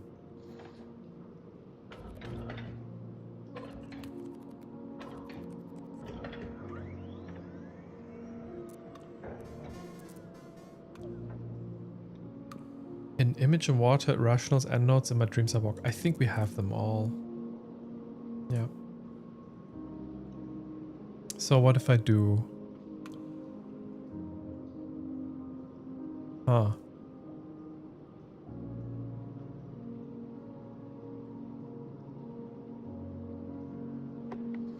Okay, who else do I know the date of? The born date. Lincoln Kendrick is born in 89.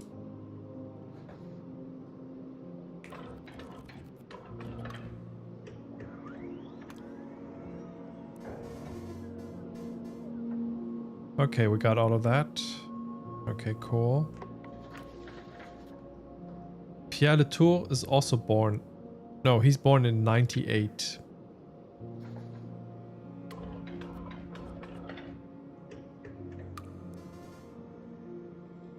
Oh, was there something to title? I already missed that. I'm sorry. I'll go back.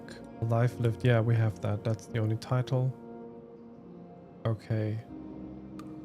Well, we know that Reverend Alphonse... Wait, we know how long he lived and when he died, no?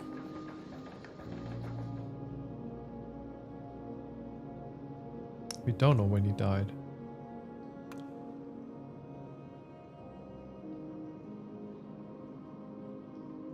$100 Be anything. It's not on the note. I didn't catch that anyway.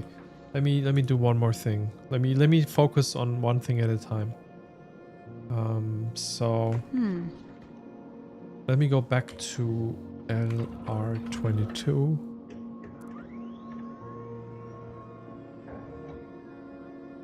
Yeah, that's the literary review. Okay, let's see.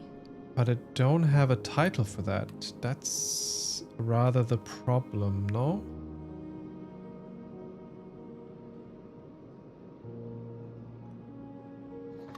Yeah. I don't know why.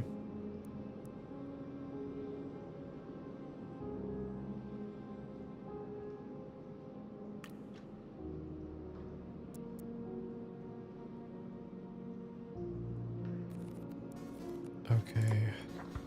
Reverend Alfonso. Let me go to his book. If it's not on the note. My god, he dances.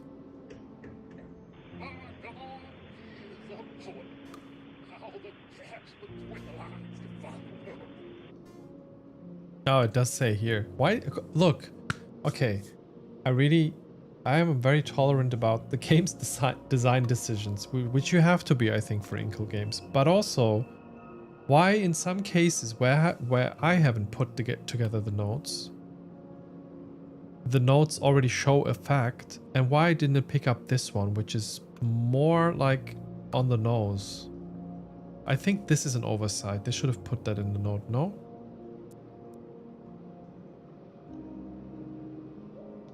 I think. I mean, also, the 63 is already like... I mean, you don't have to do any calculations here. It just stays 63, which is also pretty simple. Yeah, right? I think this was an oversight, which, okay, can happen. I was just surprised by it now. Thanks for telling me I should know this. So it's RA63 and see... Let's see what it says. It's just one book, okay. All right. That wasn't too smart. Any people? Who's this? Barely mentioned. That's true. He looks a little bit like Liam, if you ask me, or the soldier.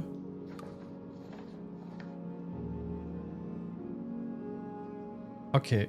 Ursula Latour in UL 42.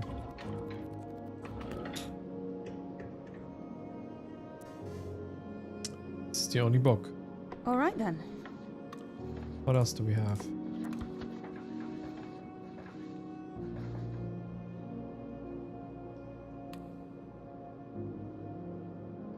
When did you get born, Cecil? Pemberton, Kendrick, Joshua Silverton. Oh, wait, I can deduce this, no? But I don't have the title to assign so it doesn't work. Lincoln Kendrick, we had that. 89. The tour, we had that. Oh yeah, so I know now. Wait, can I... Does the index card also work for publications? So Hammerstone Press 06, but that goes to the manifesto, so it doesn't work. No. Yeah, I know the 1856 part, I still had in my head, and I stopped me speaking it out while I was thinking about publications, but yeah. I remembered from the background at some point where you would see like a coin. Yeah, it's a good question, but yeah, I can try it with the other ones maybe. But I think in the founding year they often have a manifesto or something, but let me see. One thing at a time. We go for QL56. Where we should get the... Wait. Notes in Discovery. Wait, there's one title. Oh, wait. Yeah, okay. 24 is Notes and Discoveries then, huh?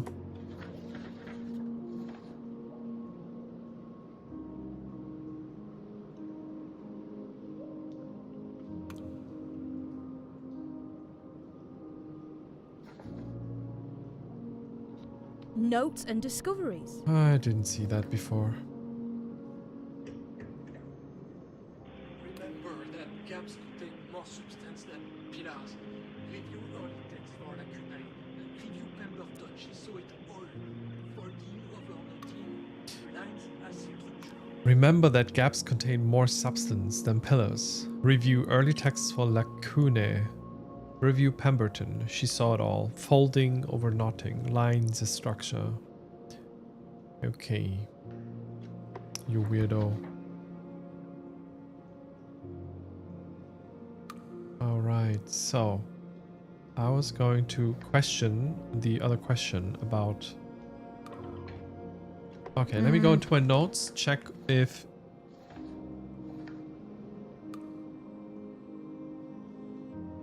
Yeah, I mean, with the AJ, I can just put in AJ26, the year it was founded or born, and it will just go to the first journal, right? That's how that works.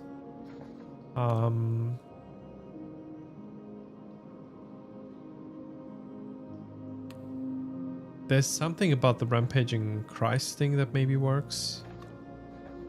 The Hammerstone Press goes to the manifesto if I put in 06.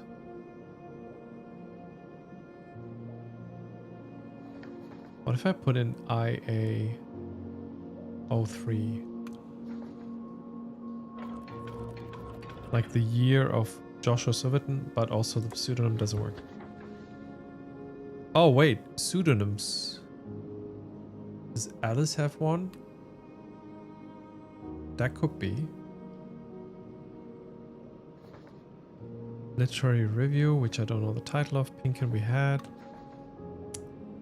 Yeah, there's also the... Now it does tell me exactly. Like with the calculation even. No, the calculation was there, but I think the initial, the birth date wasn't. Alright. Rampaging Christ. I mean, I think that's their beginning manifesto.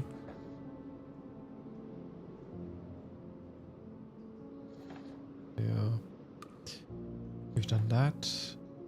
Okay, so I don't know when he was born. He's one of the oldest authors in the whole thing, which doesn't really help me because I only know that he died in 81.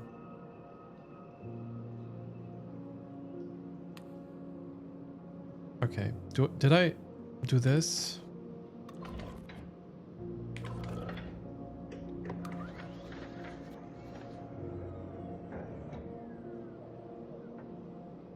I didn't. Okay, cool. Cecil's note. I think this... He died in 77 and that's his last note maybe. I'm writing this early because I'm getting weaker. I feel myself slipping. My mind has always been my rock. I feel vertigo.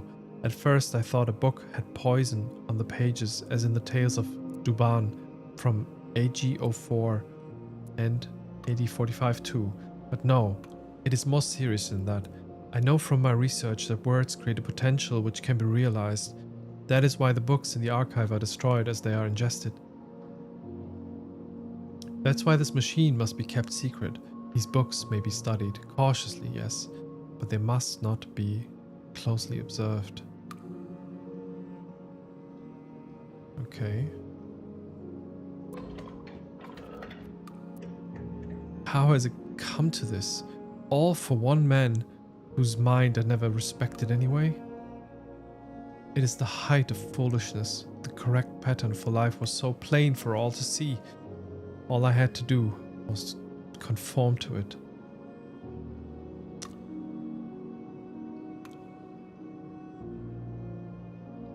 Okay. AG-04.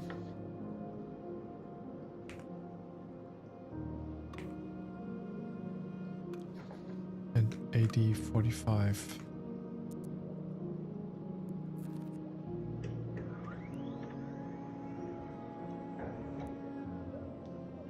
The 1001 Nights. Oh, yeah. I have been unable to satisfy myself with exactly who wrote this book or when. It is infuriating, indexing old books because they do not have authors. Instead, they seem to assemble themselves over time. How can one build on such quicksand? So I have indexed the 1001 Nights under the name and date of its European translator, despite this most definitely being incorrect. I find myself, like the Sultan himself, thoroughly dissatisfied by this outcome. So are you trying to say that I'm supposed to look this up?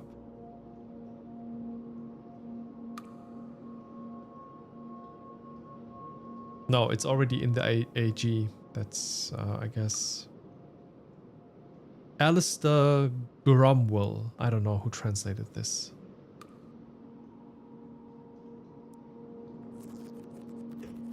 Let's go back.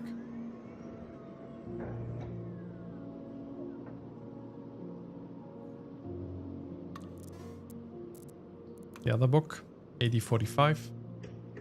Let's clean that up. Queen Margaret. A woman's strength lies not in her physical prowess, but in her ability to manipulate and strategize. Aha. Dumas' Queen Margaret is full of villainy and plot and assassination. Poisonings abound. It is a romp, no more, no less. Beatrice adores it.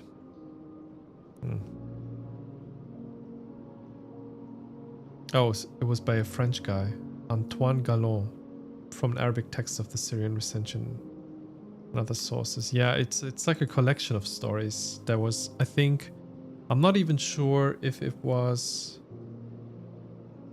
Like, originally it was probably orally told because, you know, access to writing and stuff back in the days. I actually don't know. Yeah, I don't want to like do too much digging because I don't know. Anyway, so these two books really didn't lead anywhere. I'm still left with 45. I mean, there's 4 books I haven't found yet. All right then. Which I guess probably I should look for the red dots now. Right? Let me go to TR-49. Why does... Oh, it's because of the wipe thing, I think.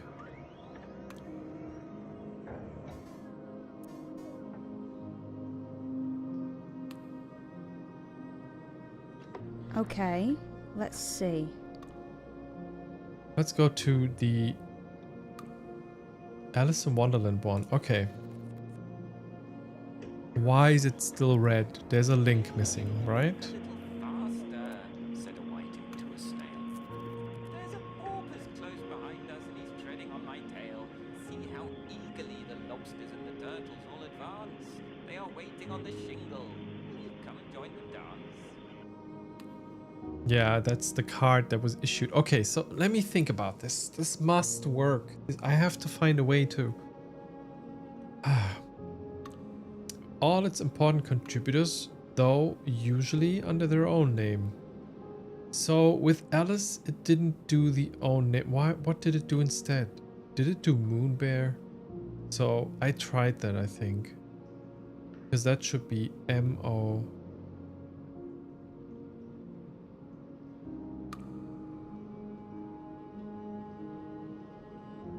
Is it L-A-L? Is it... Did I try A-L? 61?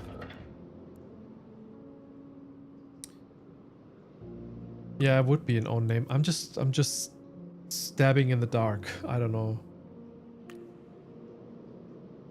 I want to find this out. Maybe that's the last thing I want to think about today, to be honest. And let's just wrap this up cleanly in a other session because I'm starting to rush, and I feel like that's because the reason for that is that I'm just streaming too long already. I need to call it soon. First day in the new contract tomorrow, so I have to be rested.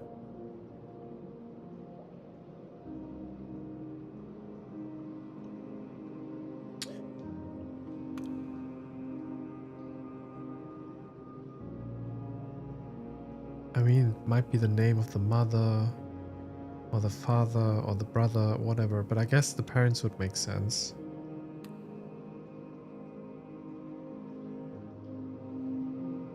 I guess the parents would make sense because that's the lineage, right? So I guess the mother because she birthed her. So maybe it's HE-61? No. Is it CC? Oh. CC-61? No. Not her own name. He won't be born yet, yeah. He's young. I think he's younger. That's my assumption at the moment. I don't even know. What could it be?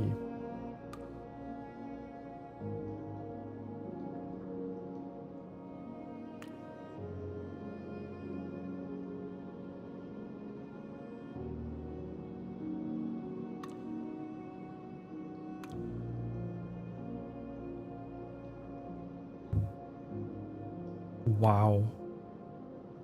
What the fuck are my neighbors doing upstairs? I fucking hate them. It's like 1 o'clock. Unfucking believable.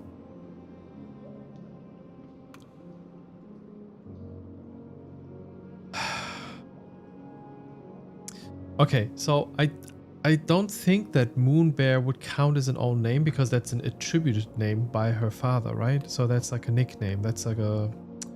Yeah, it's a nickname. So that's what I was tending towards Moonbear.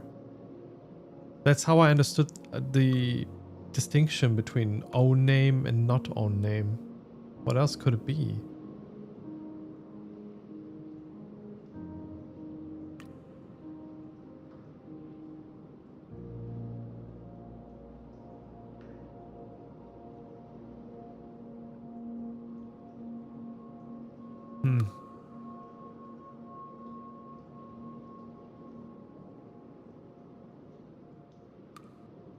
No.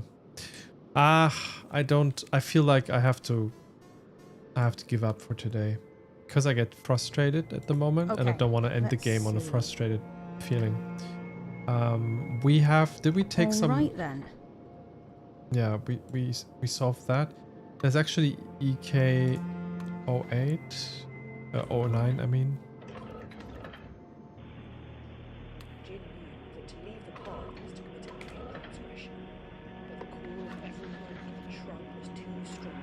Which probably is EM, and I did that already. I remember me correcting me. Yep, done that. Okay. Let's zoom out. The list is getting long. Doomwile is done. Lists for publishers. Wait. Why did I note that? Let me go to HP-06 for a second.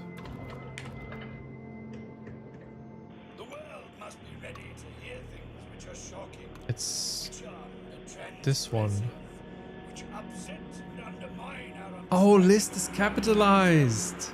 without punishing the author of the text for their radical thinking. Oh my god. Stone is named after the effect such writing will have.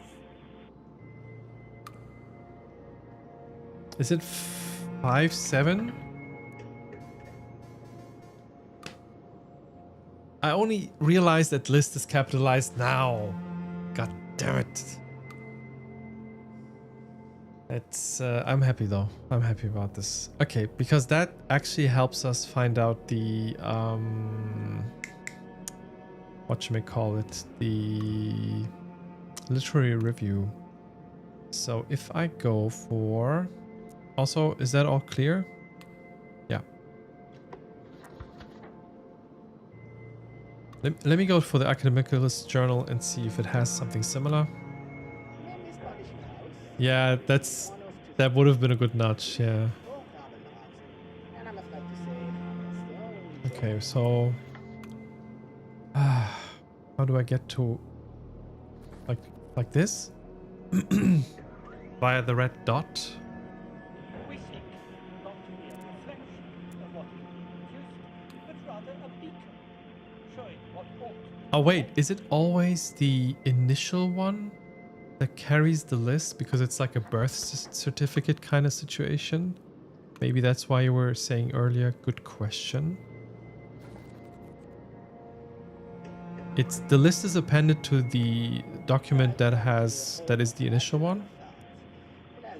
Yeah. Okay. That makes sense. So what was it again? 5-7. Missed opportunity. It should have been 6-7.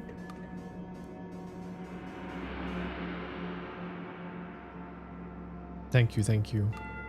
So I think we got all of them anyway. And then we go for the oh shit. I don't know if that's the first one actually. It's not.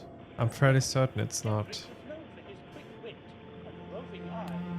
Yeah, because they already wrote in the 20s about Hammerstone Press. But I had LR22 and it had a list on... Oh, wait, was that one of the first publications? Nah, it wasn't. Okay, so they wrote about the thing. So I could venture a guess and say maybe they already wrote something in the year before, or in the year before that, or in the 19s.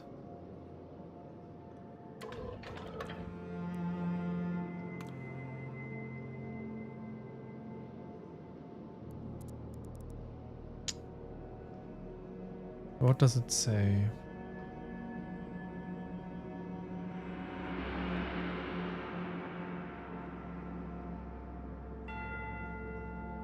Oh wait, the review contacted Pemberton, which means it must have existed before 1911. Maybe in the year she died, or in the year before that, or in the year before that. Or I guess after... Okay, let's see. All right then. Maybe after she wrote something specific. So she wrote Irrationals. So maybe she got contacted in DP08, huh?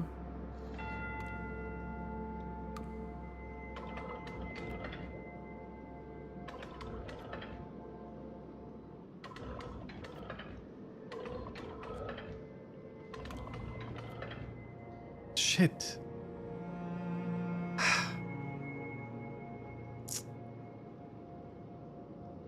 Okay, I have to call it now. I'm spiraling, otherwise I won't stop ever. And there's the need for rest. So we have something left. Unfortunately, it took me longer than I expected, but that's okay. You're trying to push me to continue. I was going to stop. There is no LR, I think. I think there is a... I mean... Wait. Oh, there is. Okay. That's a good idea. That's the last thing, though. I have to stop. But rather a beacon, showing what ought to be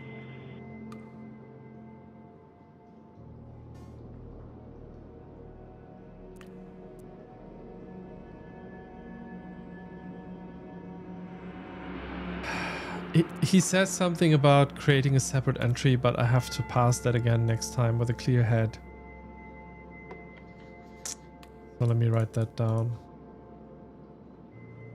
That was LR-59, I want to say.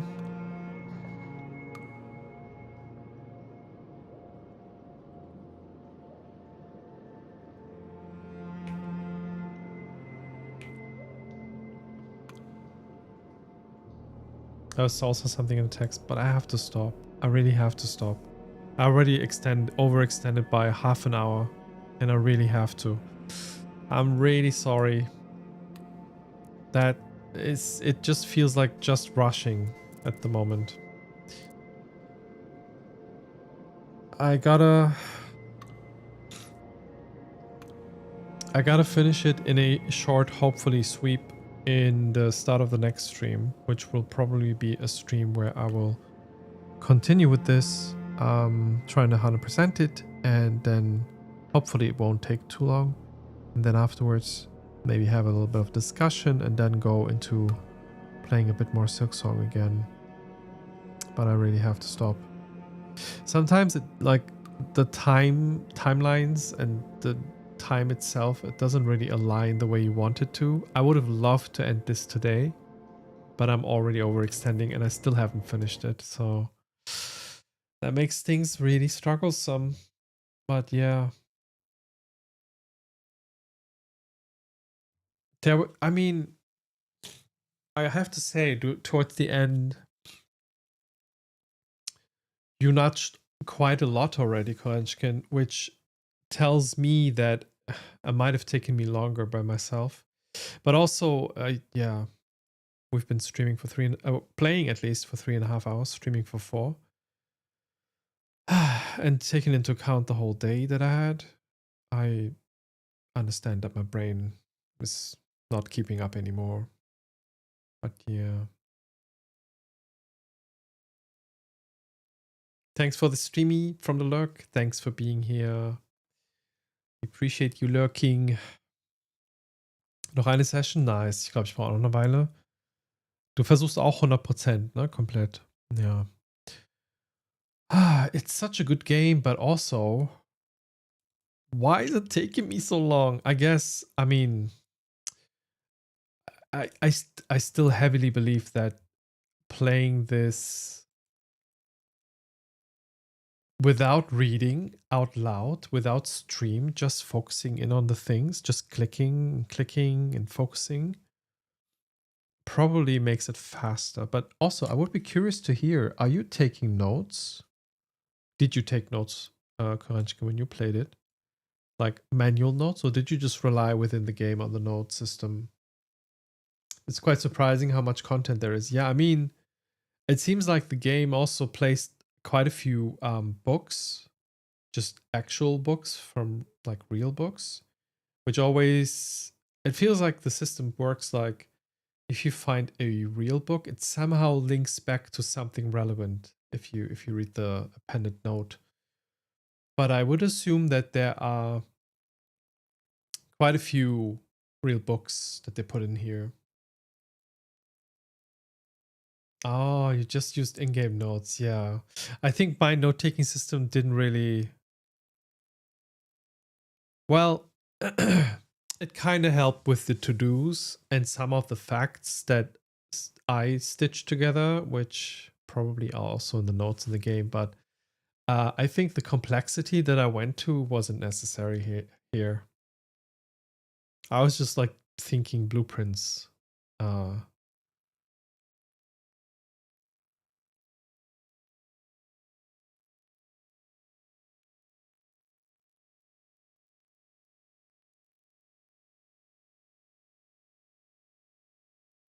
I'm just realizing the cover has numbers on it too.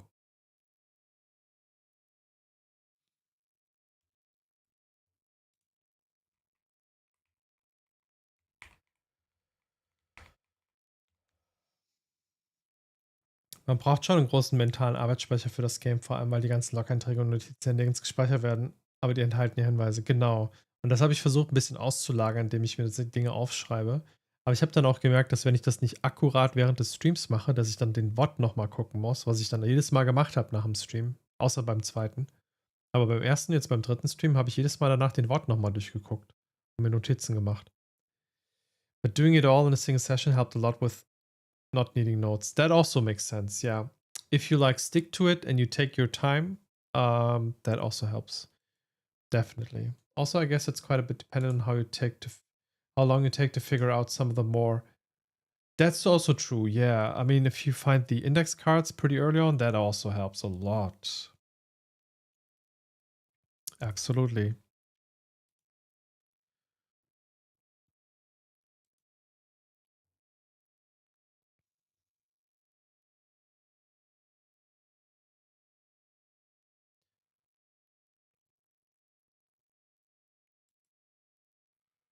Okay, I find it interesting that on the cover on the game cover, there are some codes that are actually relevant to the game, which is CC11 for Cecil, QL18 for Quentin Le Marchand's work. I don't know which one.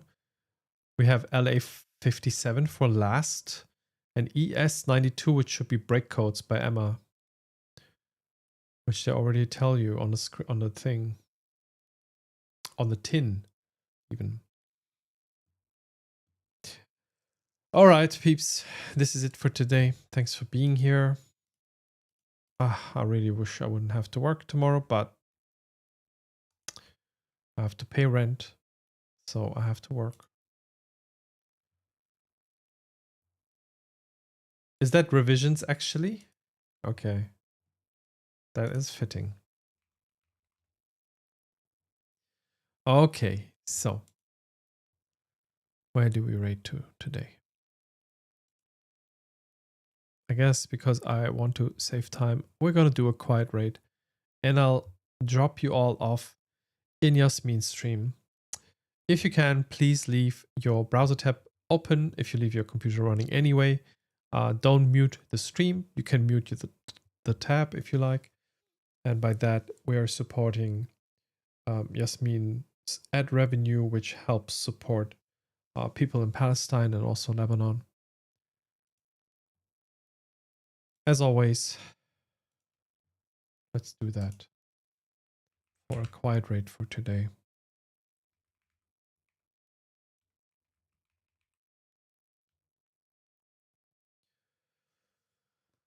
Alright. Danke fürs Hiersein. Schlaft alle gut. Gute Nacht, Lepjot. Gute Nacht, Korenchkin. Gute Nacht, Robin. Und alle anderen im Lurk. Danke nochmal für die Raids. Und wir sehen uns. I'll try to make room for a stream at least on Friday when I'm done with work stuff. If work's not too shabby tomorrow, if I have energy, I will also throw in a stream tomorrow. So it might be actually tomorrow that we continue with the game, or on Friday. It's hard for me to plan it. If I still have energy left at the end of the day tomorrow, I will try to continue with it tomorrow. If I don't, I probably will delay it until Friday, so I have like weekend rest energy, so we can continue on Friday. Until then, night night. Free Palestine. Bye.